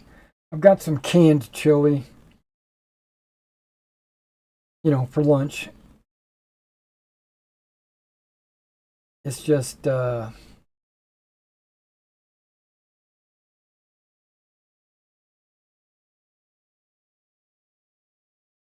I think I'll just pour it in a bowl and microwave it.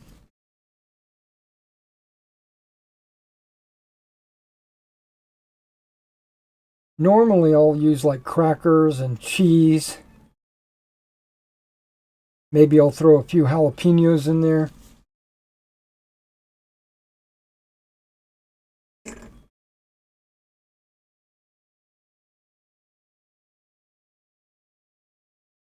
This time I might just do jalapenos and crackers because I don't think we have any cheese.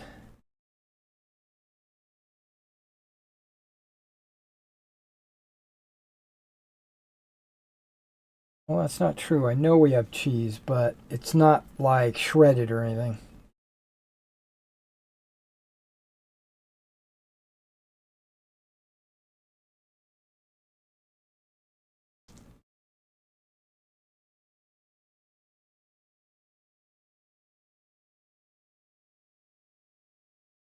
Okay, so this guy's carrying a machine gun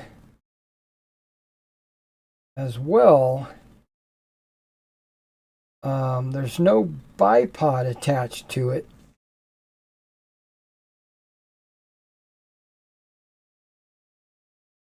The set came with one bipod, and I attached it to the machine gun that's laying prone.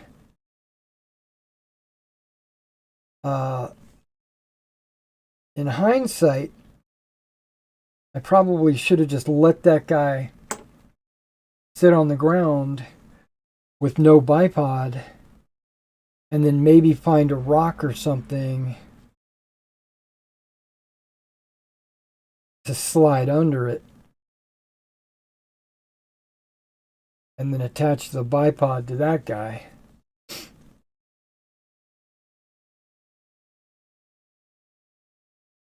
But I think it's okay in either way.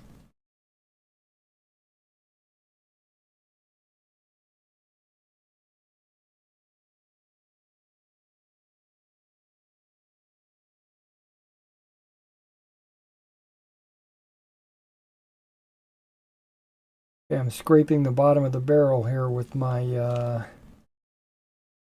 dunkel gilb. That's good because I've gotten to a point where I don't think I need much more of it.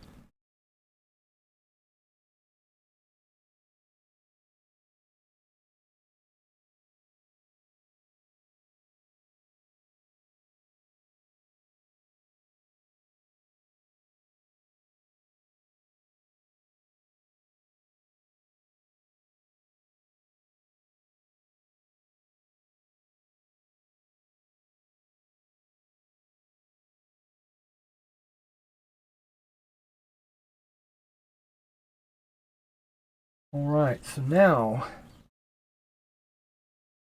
oh, there are a couple of guys with rifles. That's right. There's some guys with rifles laying on their ground.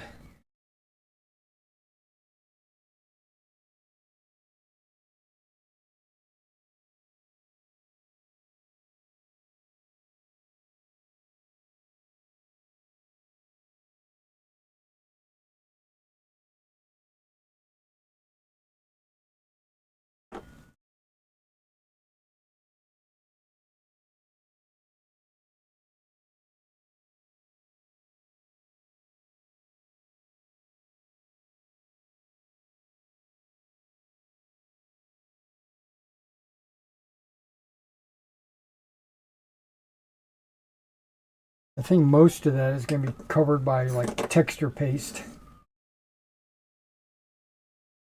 Oh yeah, this guy.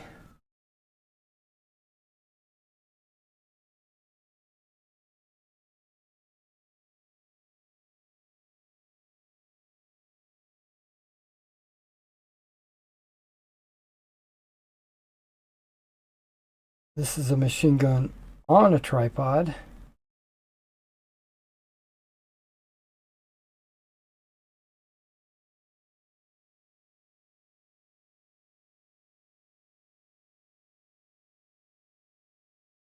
Yeah, this ammo can and ammo belt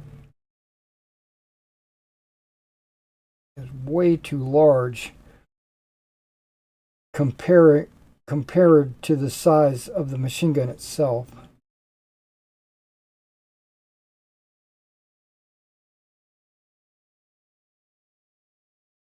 Yeah, I think they made that machine gun too small.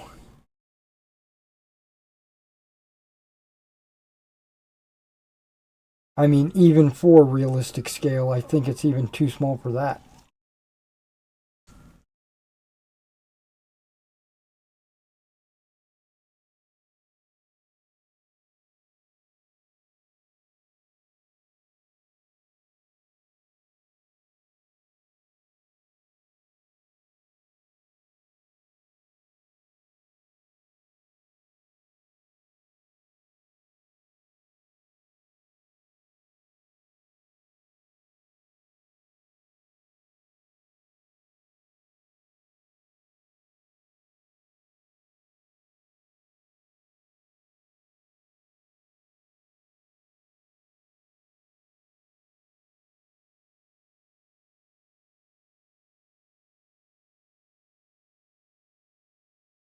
Okay.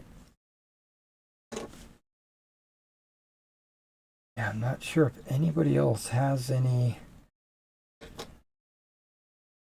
weapons on them or anything that needs to be dunkel gilb. Now, the line infantry guys, I painted some of them. Oh yeah, those guys do.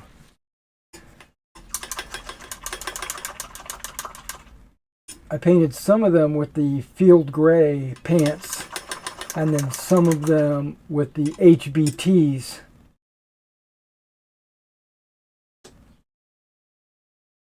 Or herringbone twill.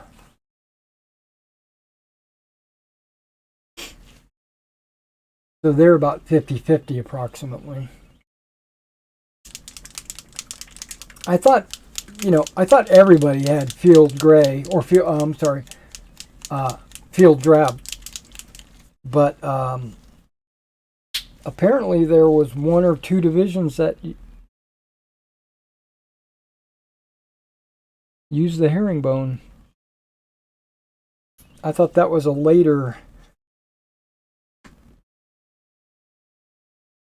like something that happened later.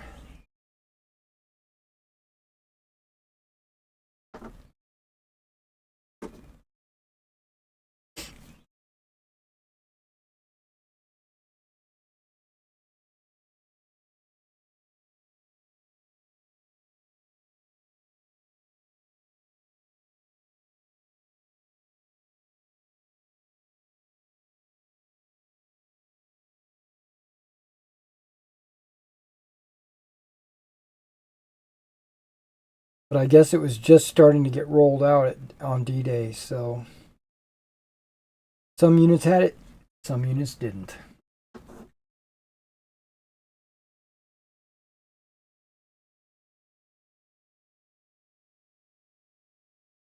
The herringbone would probably be way more comfortable than the wool in June.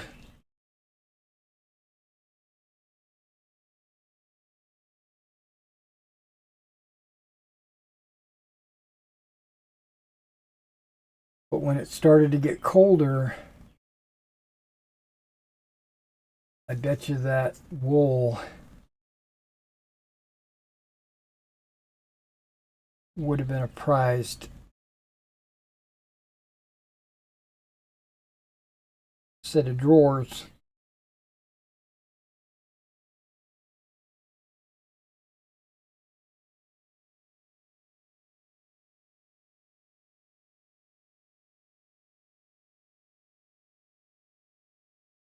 Now on this base, I do plan to put a rock or a bush directly in front of this sniper because he's like lifting up to shoot over something.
Okay, now before I forget,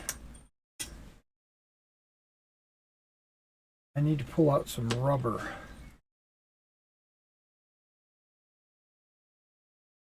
Rubber for the flamethrower tubing.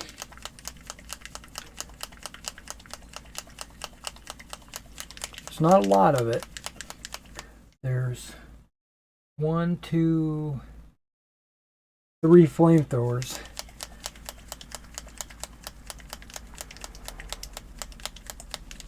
So I'm just going to use 1 drop.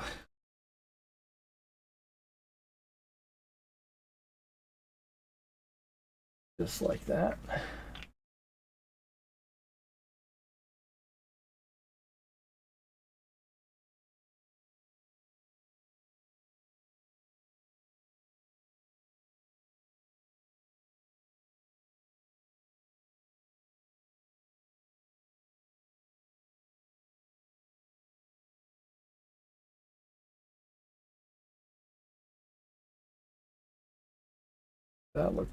That looks good.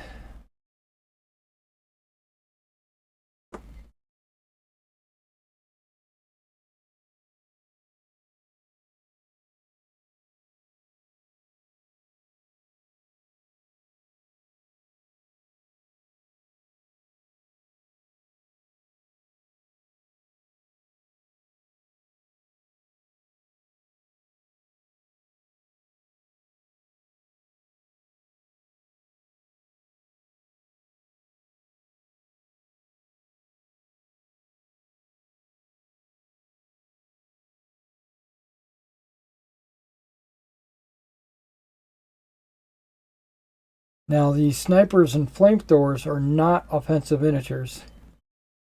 They're west wind.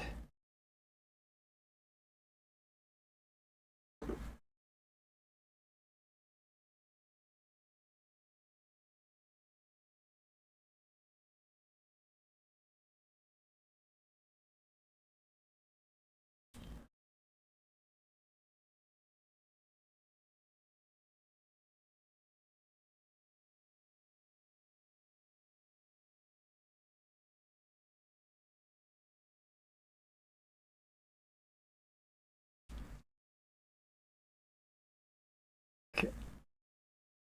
Really? Okay. Those are the flamethrowers, and that is the rubber tires.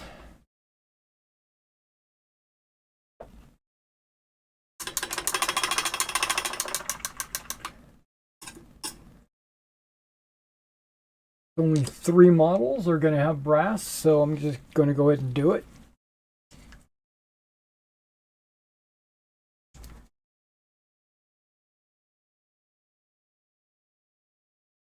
That's this prone guy. Might as well get him out while I'm thinking.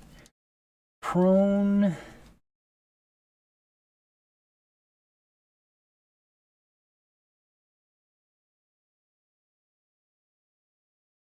Not this guy. Okay.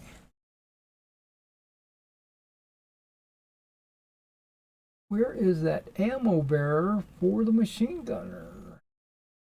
I'm looking. Got to be around here somewhere.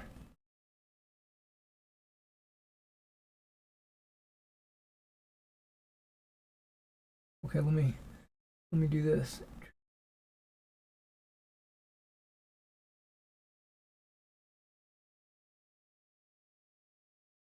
Ammo bearer for the machine gun.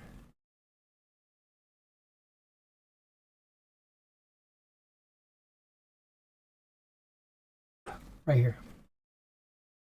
Found him. And then machine gun team. Those are the 3 guys that are going to need brass on their belts.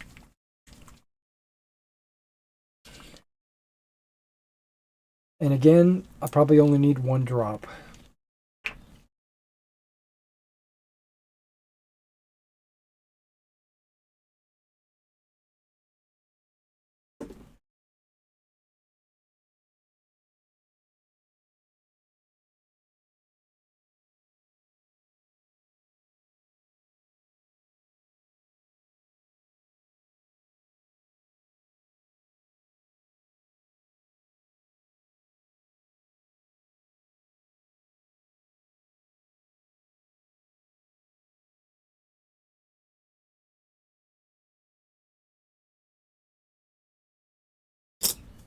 That's one. Get this. Now, because this belt is so large, I'm only going to paint the back half of this belt. Leaving the shell, or whatever you call it, the tip, the bullet. I'm going to leave it. I'm not going to make it brass.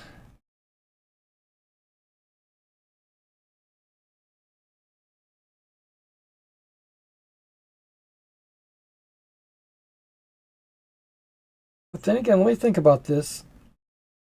Full metal jacket.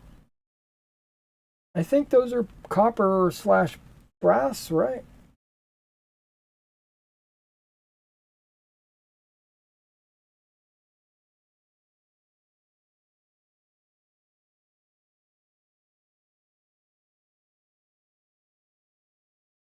So in this case, I'm doing the front and the back. Okay.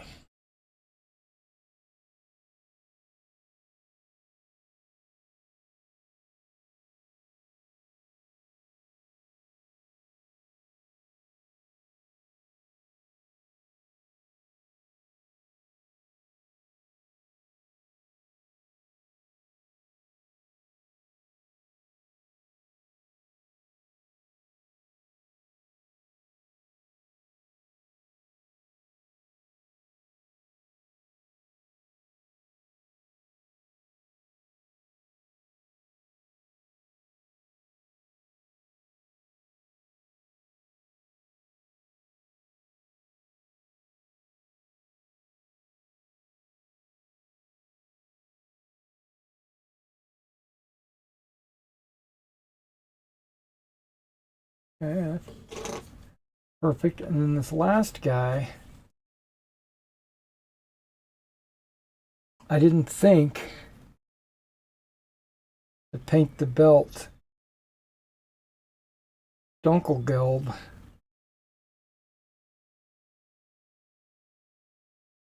But this brass seems to cover the khaki pretty well.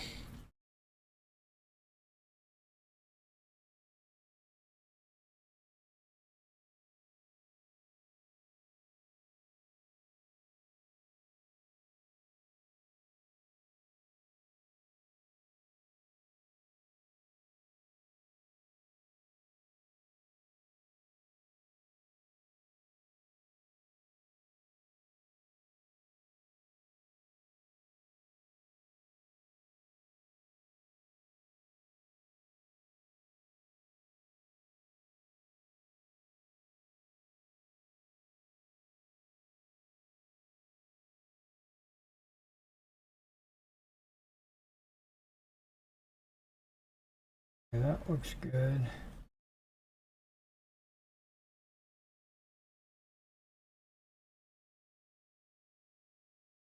Yeah, that guy looks good. All right. So I'll be able to put the brass away because that's the only thing that's being painted with brass. Okay, I'm down to like 2 colors.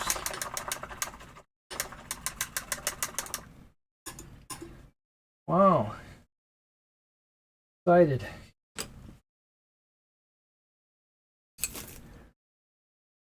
We're going to use gun metal from Army Painter.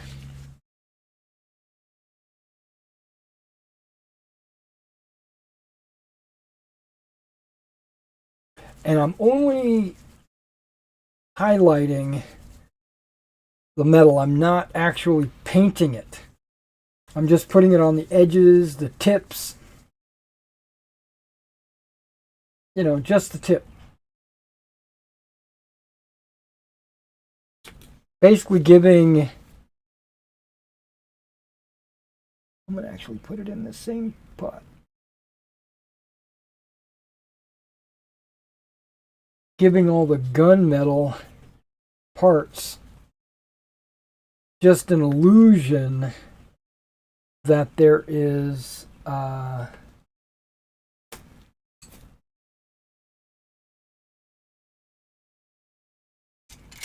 going to use a different brush.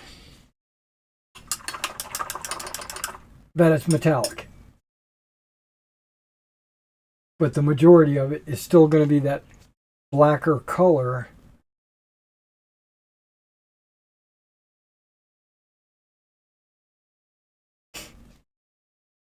To give a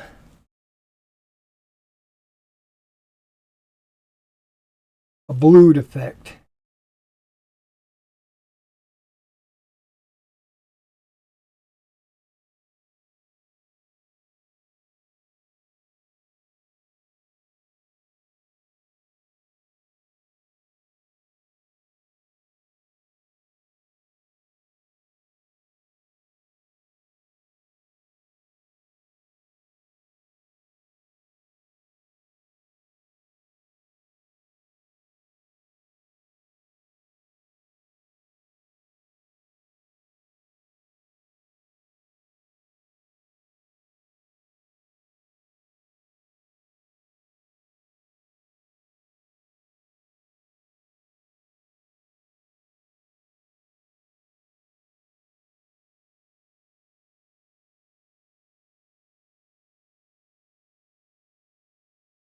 Yeah, that works.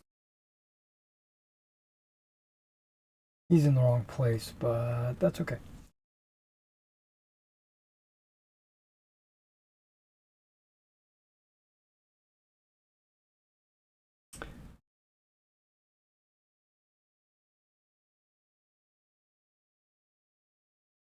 Okay, I'm thinking a drop of water might be in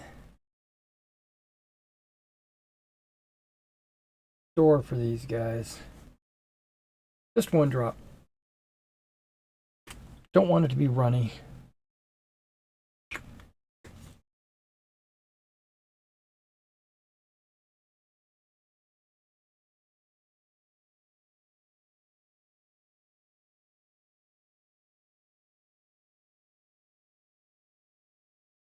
That definitely improved the flow.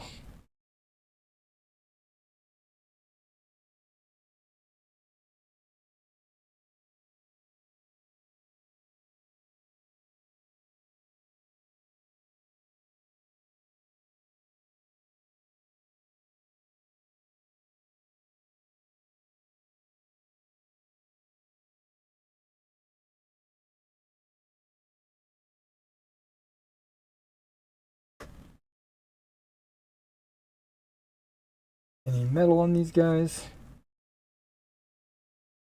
No.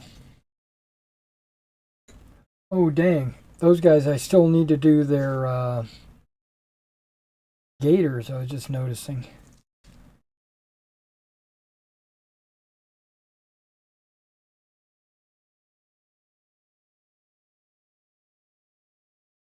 Now, on some of these gears and hinges, you can touch it with a little bit of metal as well.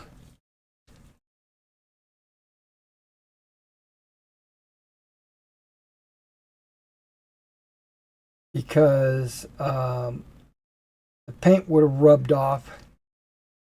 Maybe.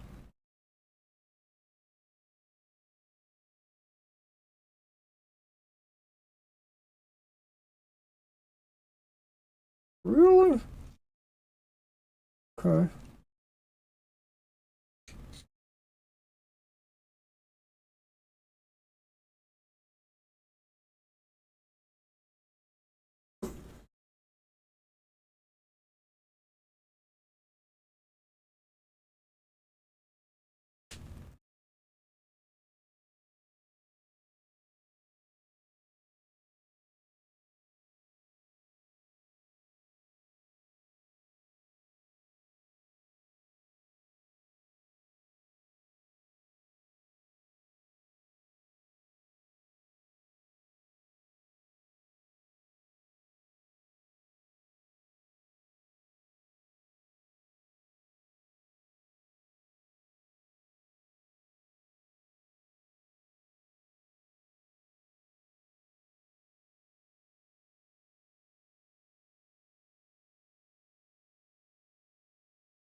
Now machine gun barrels, I'll do a little bit more with them because the heat would have melted off or burnt off any of the paint, bluing.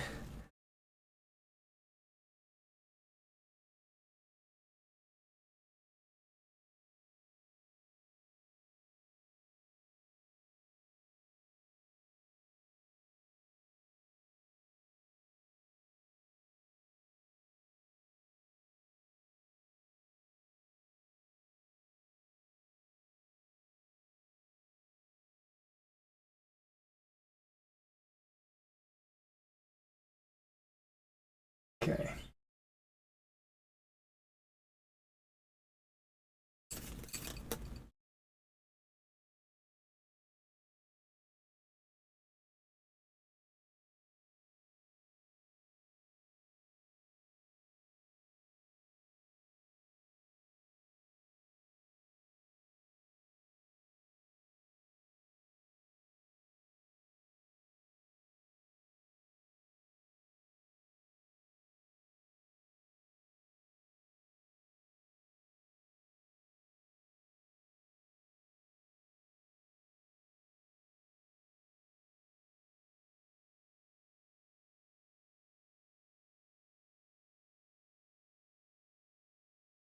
Wait, I've already done this guy.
After this will only be the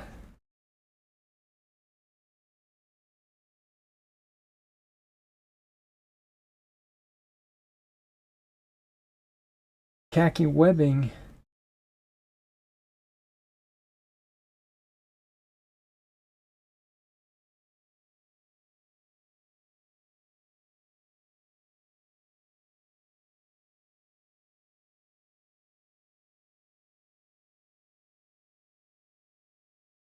Which hopefully will go by really fast.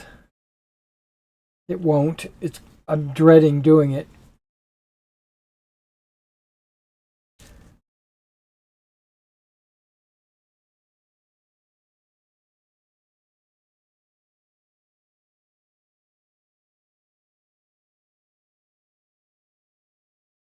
But with it being the last color,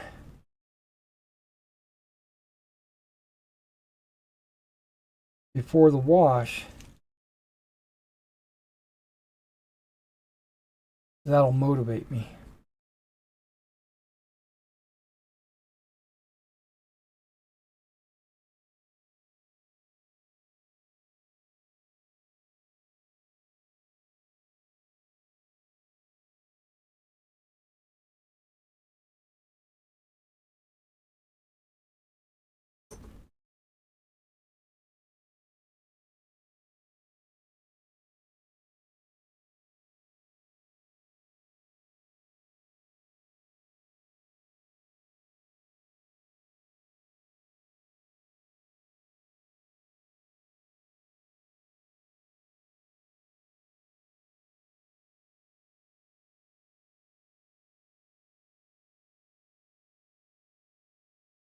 While I'm thinking about it, set him off to the side.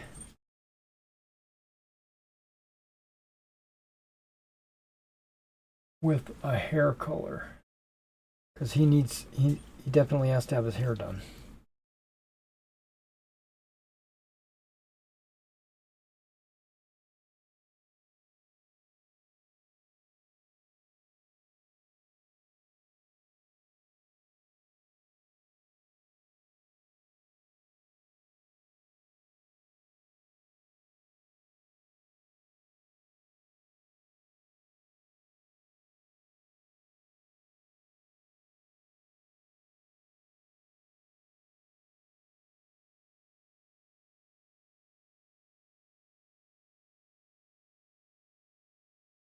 So I was thinking about doing the SS next,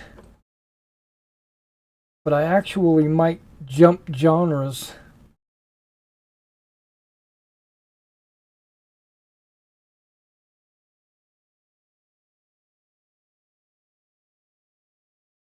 I might do Napoleonics, um, American Civil War, or Ancients.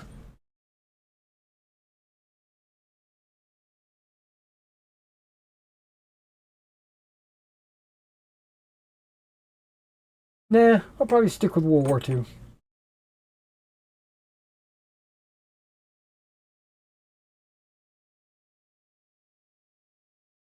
I think it sells really well, so I need to make a few sales.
I feel like I'm flying through these guys. Gunmetal, that's good though.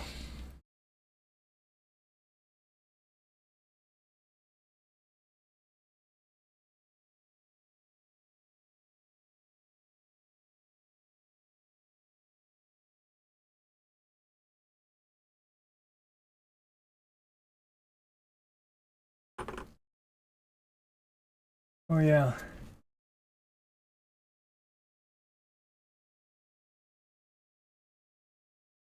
Uh, Deep red. No, I don't know.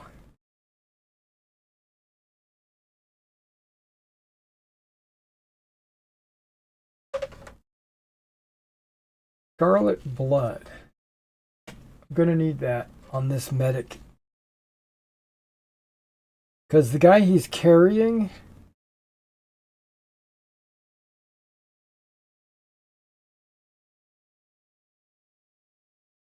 his right leg is shredded. I mean, the pants are shredded. The leg's not. I mean, it's hard to tell.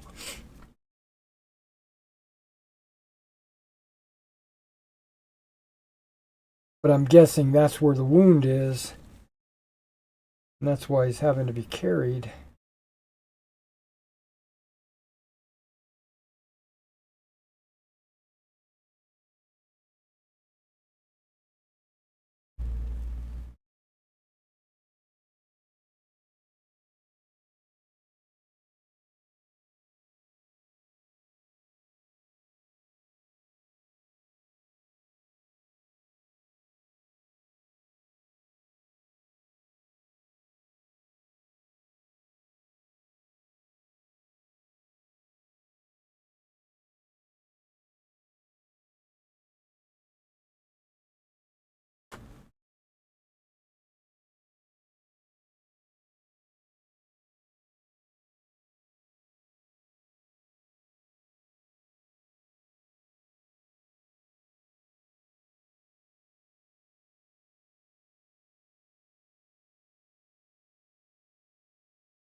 Now, when I sell these, I'm going to organize them as bolt action organizations. So, 6-man squad, and then some of them will have a light machine gun. Some of them will have a BAR. They'll probably all have at least one guy, and I say at least one guy with a submachine gun.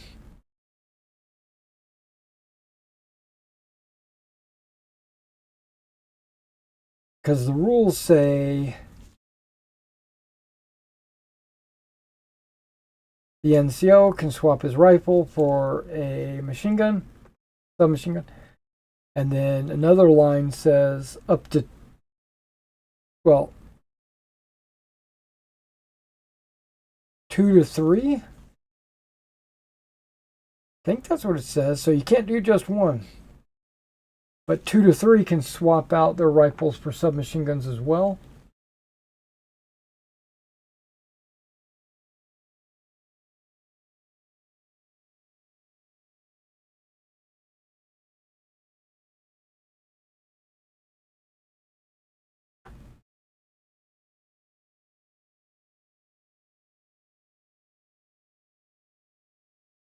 And that's what I'll do. I'll just kind of like organize them into squads.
Being super careful on that guy.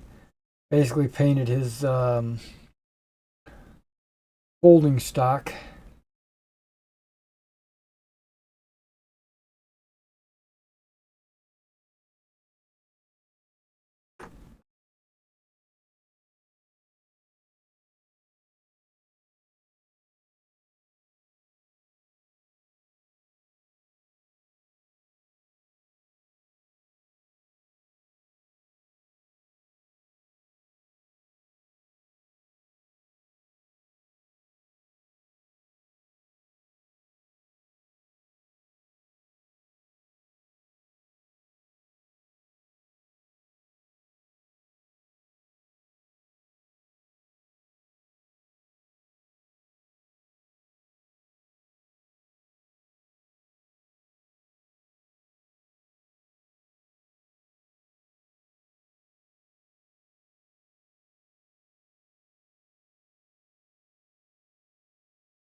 basically just touching the bazooka as well with this metallic along the front where it might be worn out, around the center handle area, around the area where the bazooka is loaded.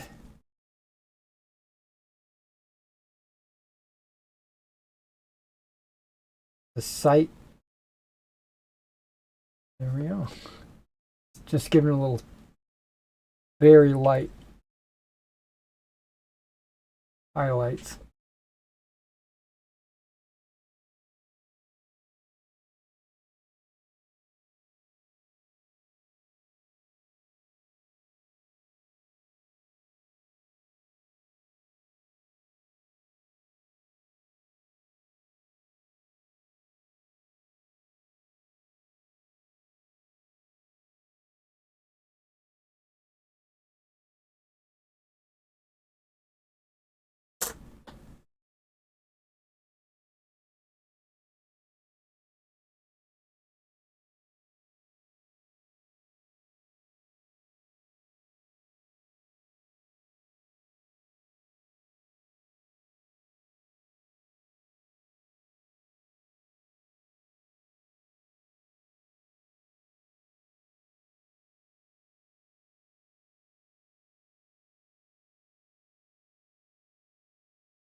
Okay, that's all the gunmetal.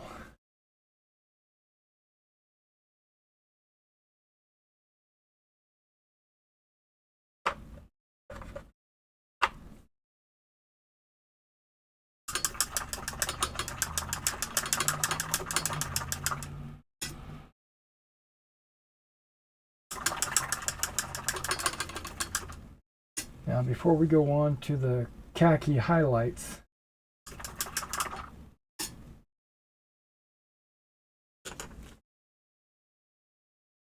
do a little bit of red.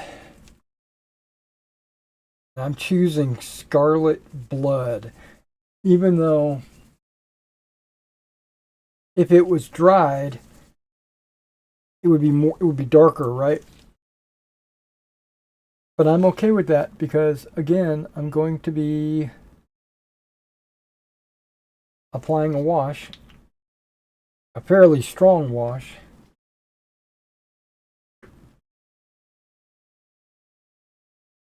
Okay, so now I'm not sure how I want to apply this.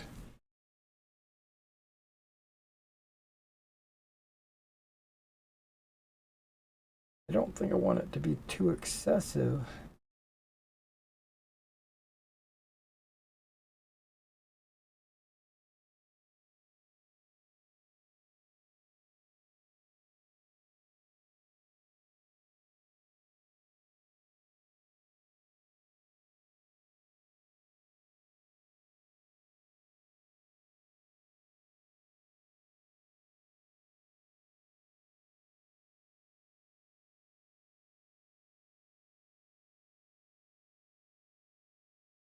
Get a little bit of that on his boot as well.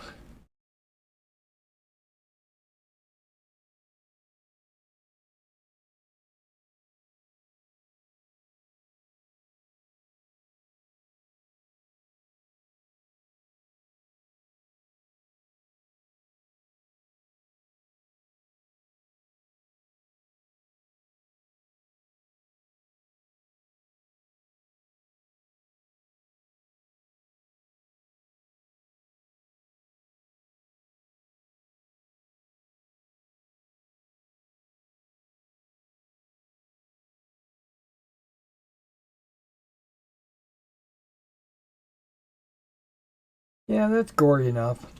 I don't want it to be too gory.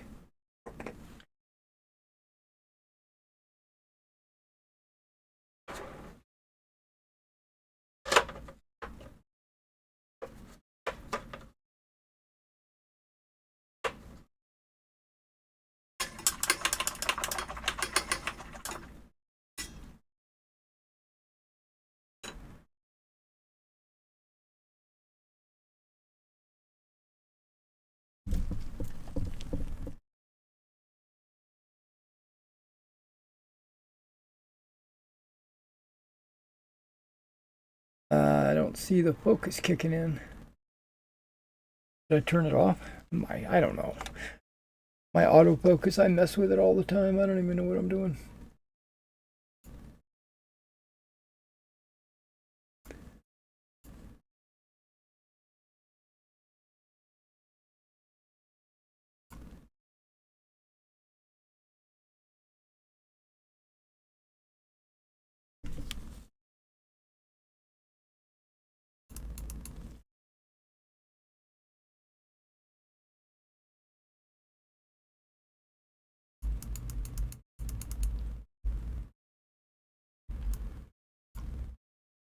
Try this again.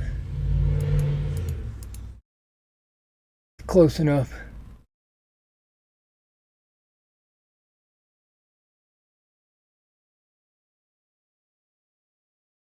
Yeah.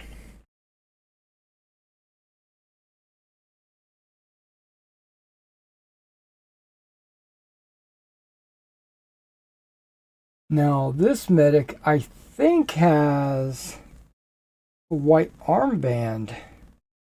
I didn't even think of that. He does. He's got 2 armbands.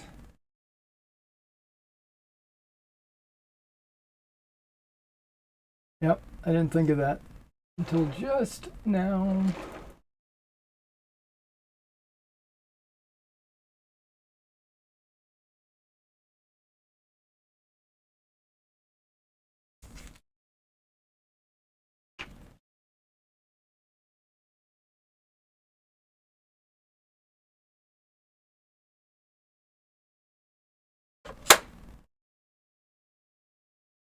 We'll knock these 2 armbands out.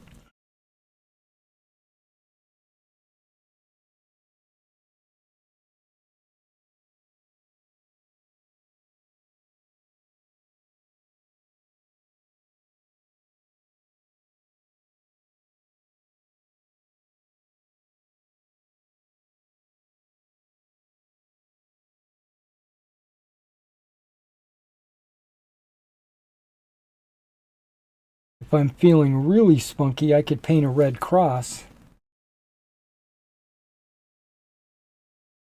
But I think I've got a red cross decal.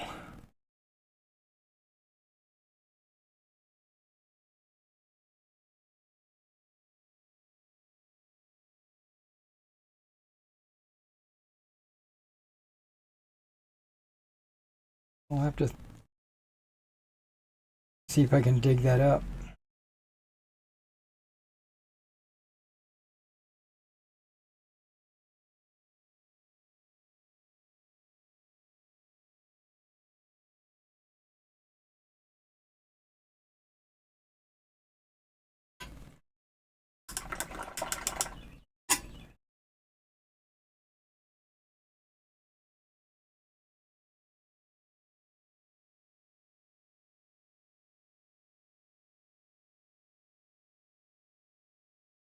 Okay.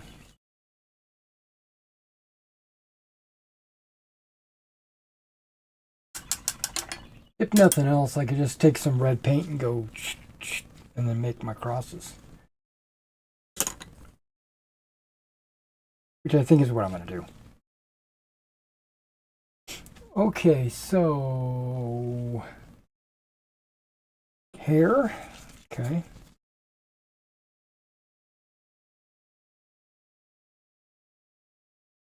I'm using pale earth, giving him kind of a light brown haircut.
Okay. Works pretty good.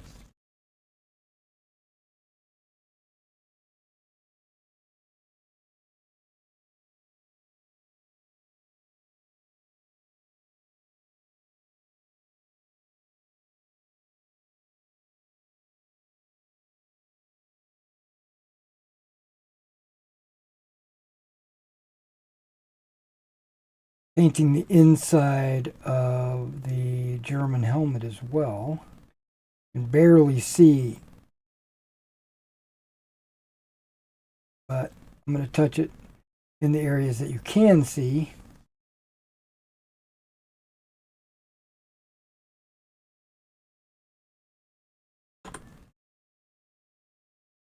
Okay.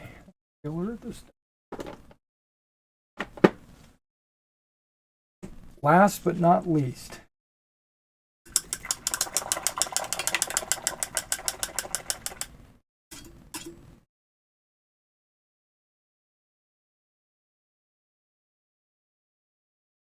I think I'm lying. I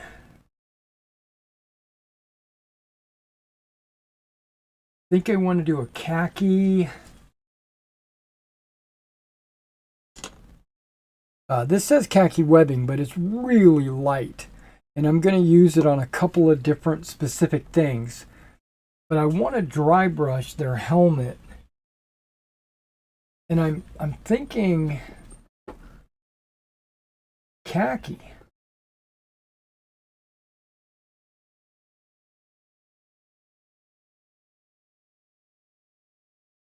Maybe a khaki drab? No, just a khaki.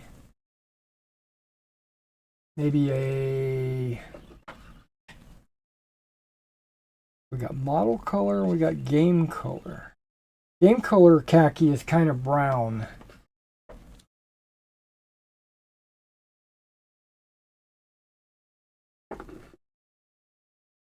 Middlestone.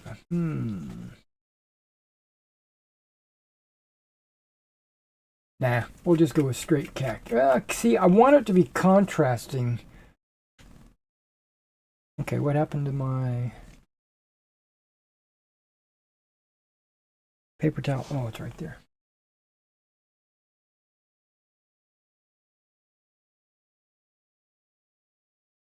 Okay.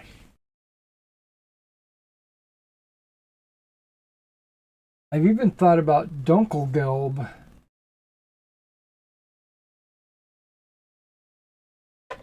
Because that's a really light color. That's very similar to this color, actually.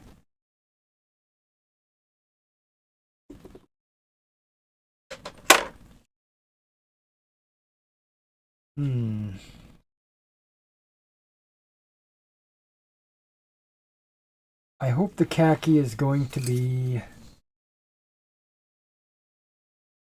sufficient. Guess we'll see. Gonna maybe test a little bit first.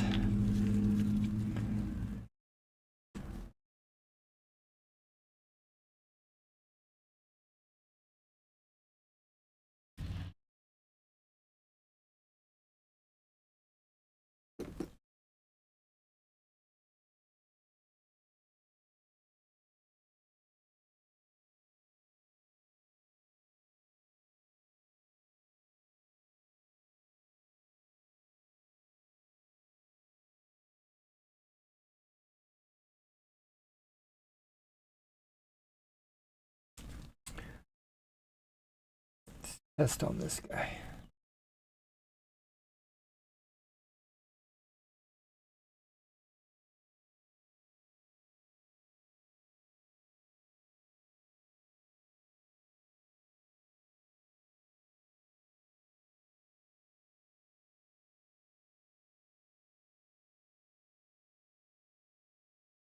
I don't think it's light enough.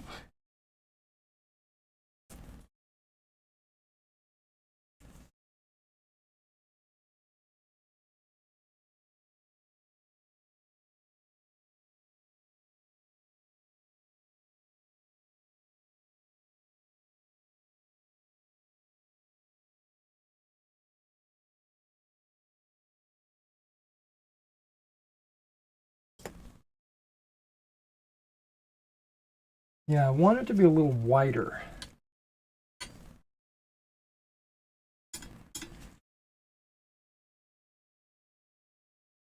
Yeah, khaki's not going to work.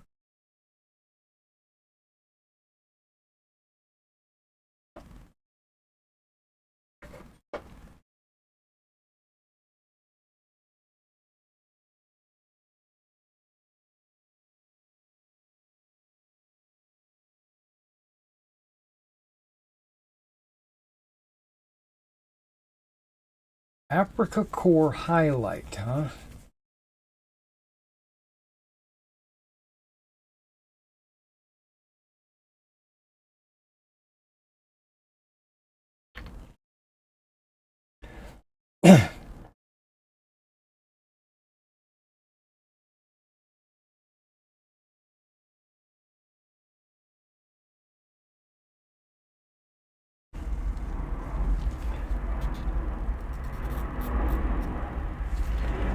We've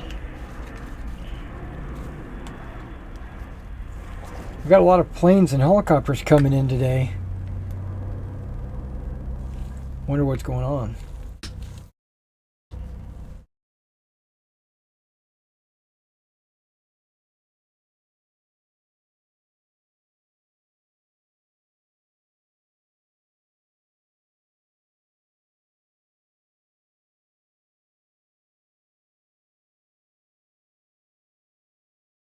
This dry brush might not be big enough.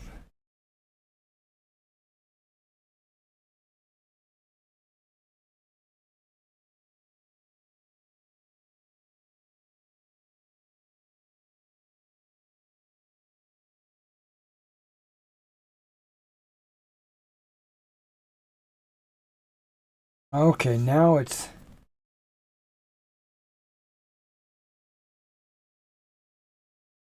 lightening up quite a bit.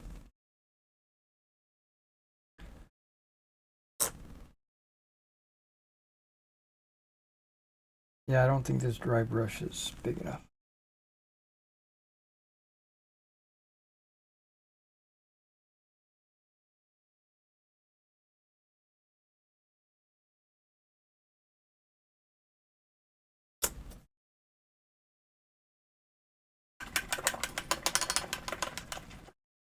Go with something a little bigger.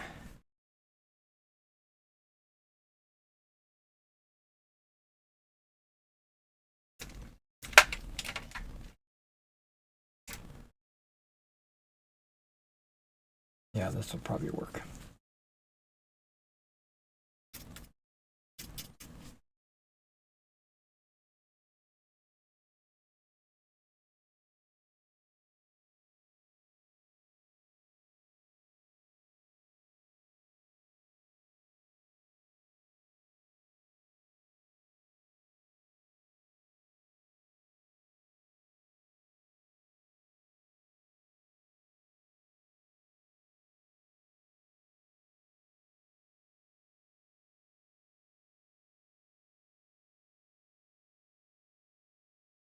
All right, that's perfect.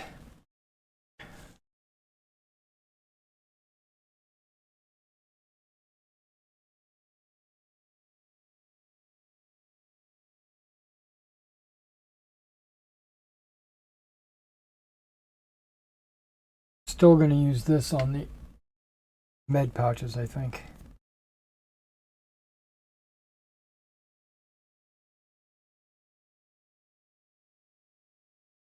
But that's why I wanted to do the dry brush first, because I knew it would dry brush right over the med packs, and that would have doubled up my work. Paint the med pack and come back and dry brush and then ruin the med packs, and then I have to go back and do the med packs.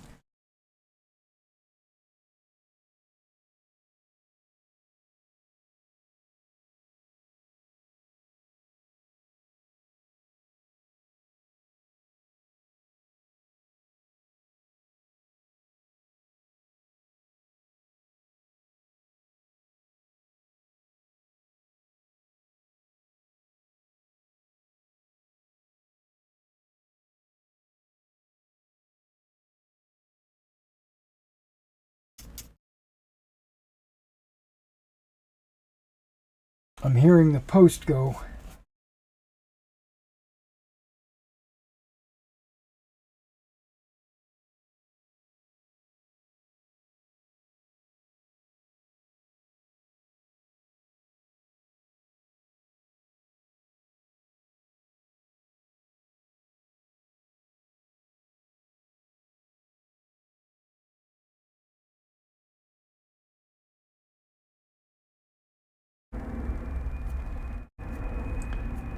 Wow, that sounds like a C5.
Yeah, one dose of paint only lasts for about 2 helmets.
And I found that if I press too hard, I start painting the actual helmet itself.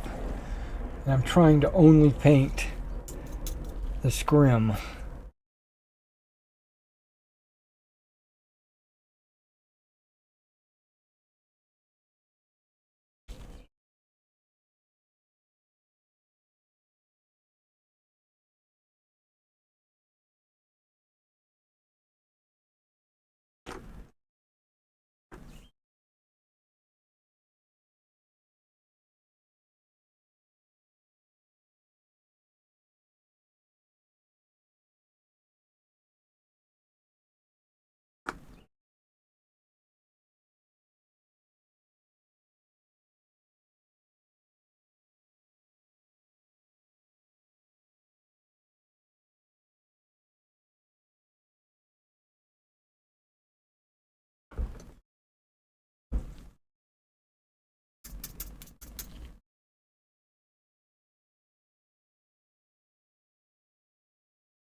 I considered going in and actually painting the scrim,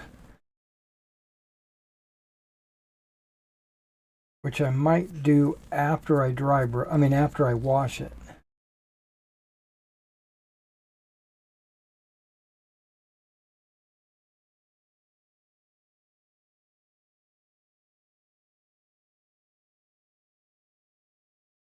Probably not. Just depends on how it turns out.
Okay, this guy's got goggles on his helmet that I didn't see until now.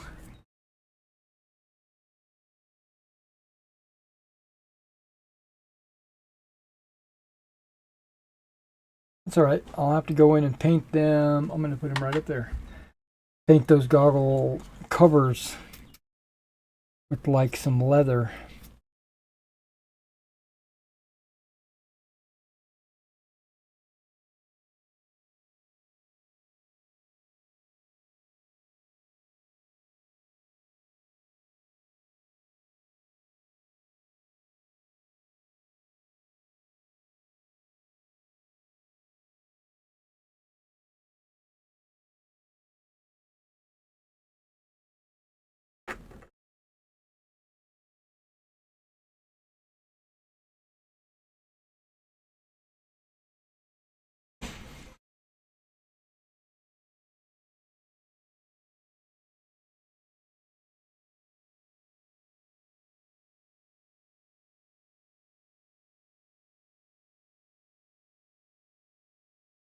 Even this commander has a couple of pieces of scrim in his helmet.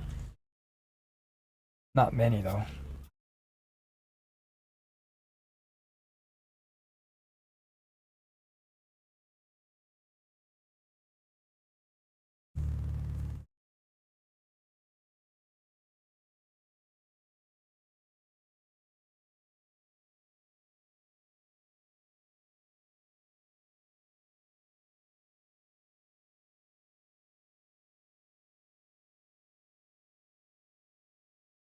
I might actually do the wash after lunch.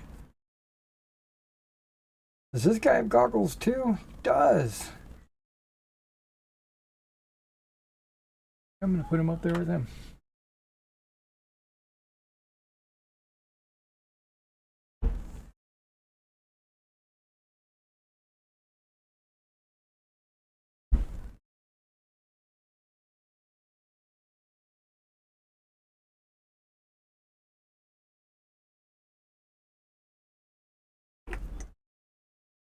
So what I'm trying to say is,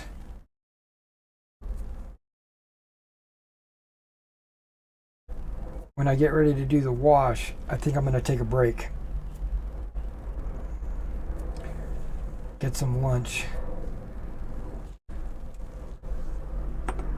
Come back and wash these guys.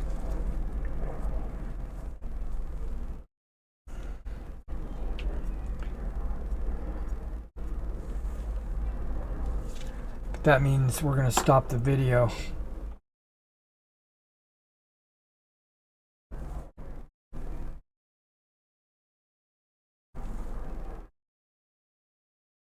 Not sure what time it is. Hang on.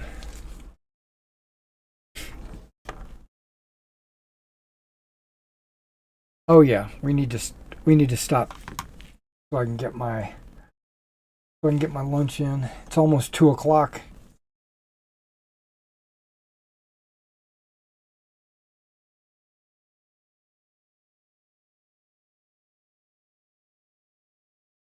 Actually, I think after I do this, we're going to stop.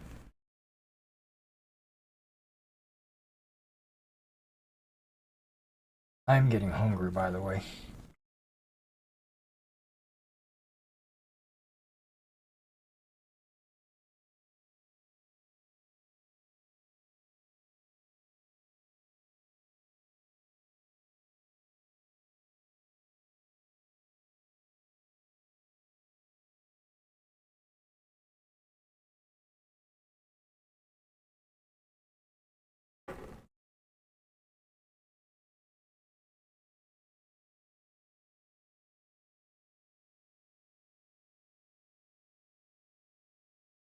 Now these snipers, the off-brand snipers, they've got knit helmet covers and some foliage hanging out of them and stuff. So I think I'll hit them as well with this dry brush.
Alright, all the helmet scrim is done.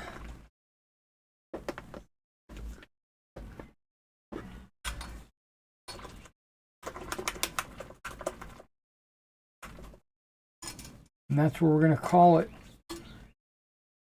I'm going to go make me some chili.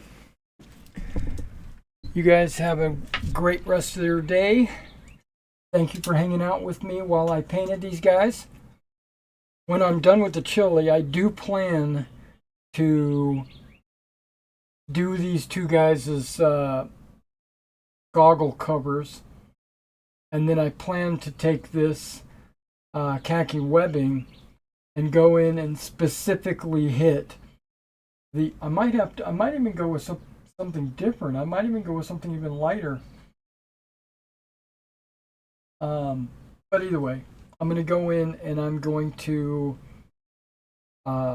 touch their medical bandage pouches, and then I'll wash it afterwards.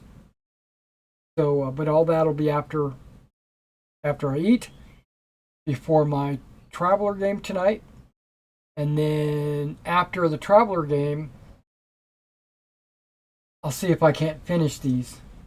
If not, I'll be back Thursday to show you the progress. All right, you guys,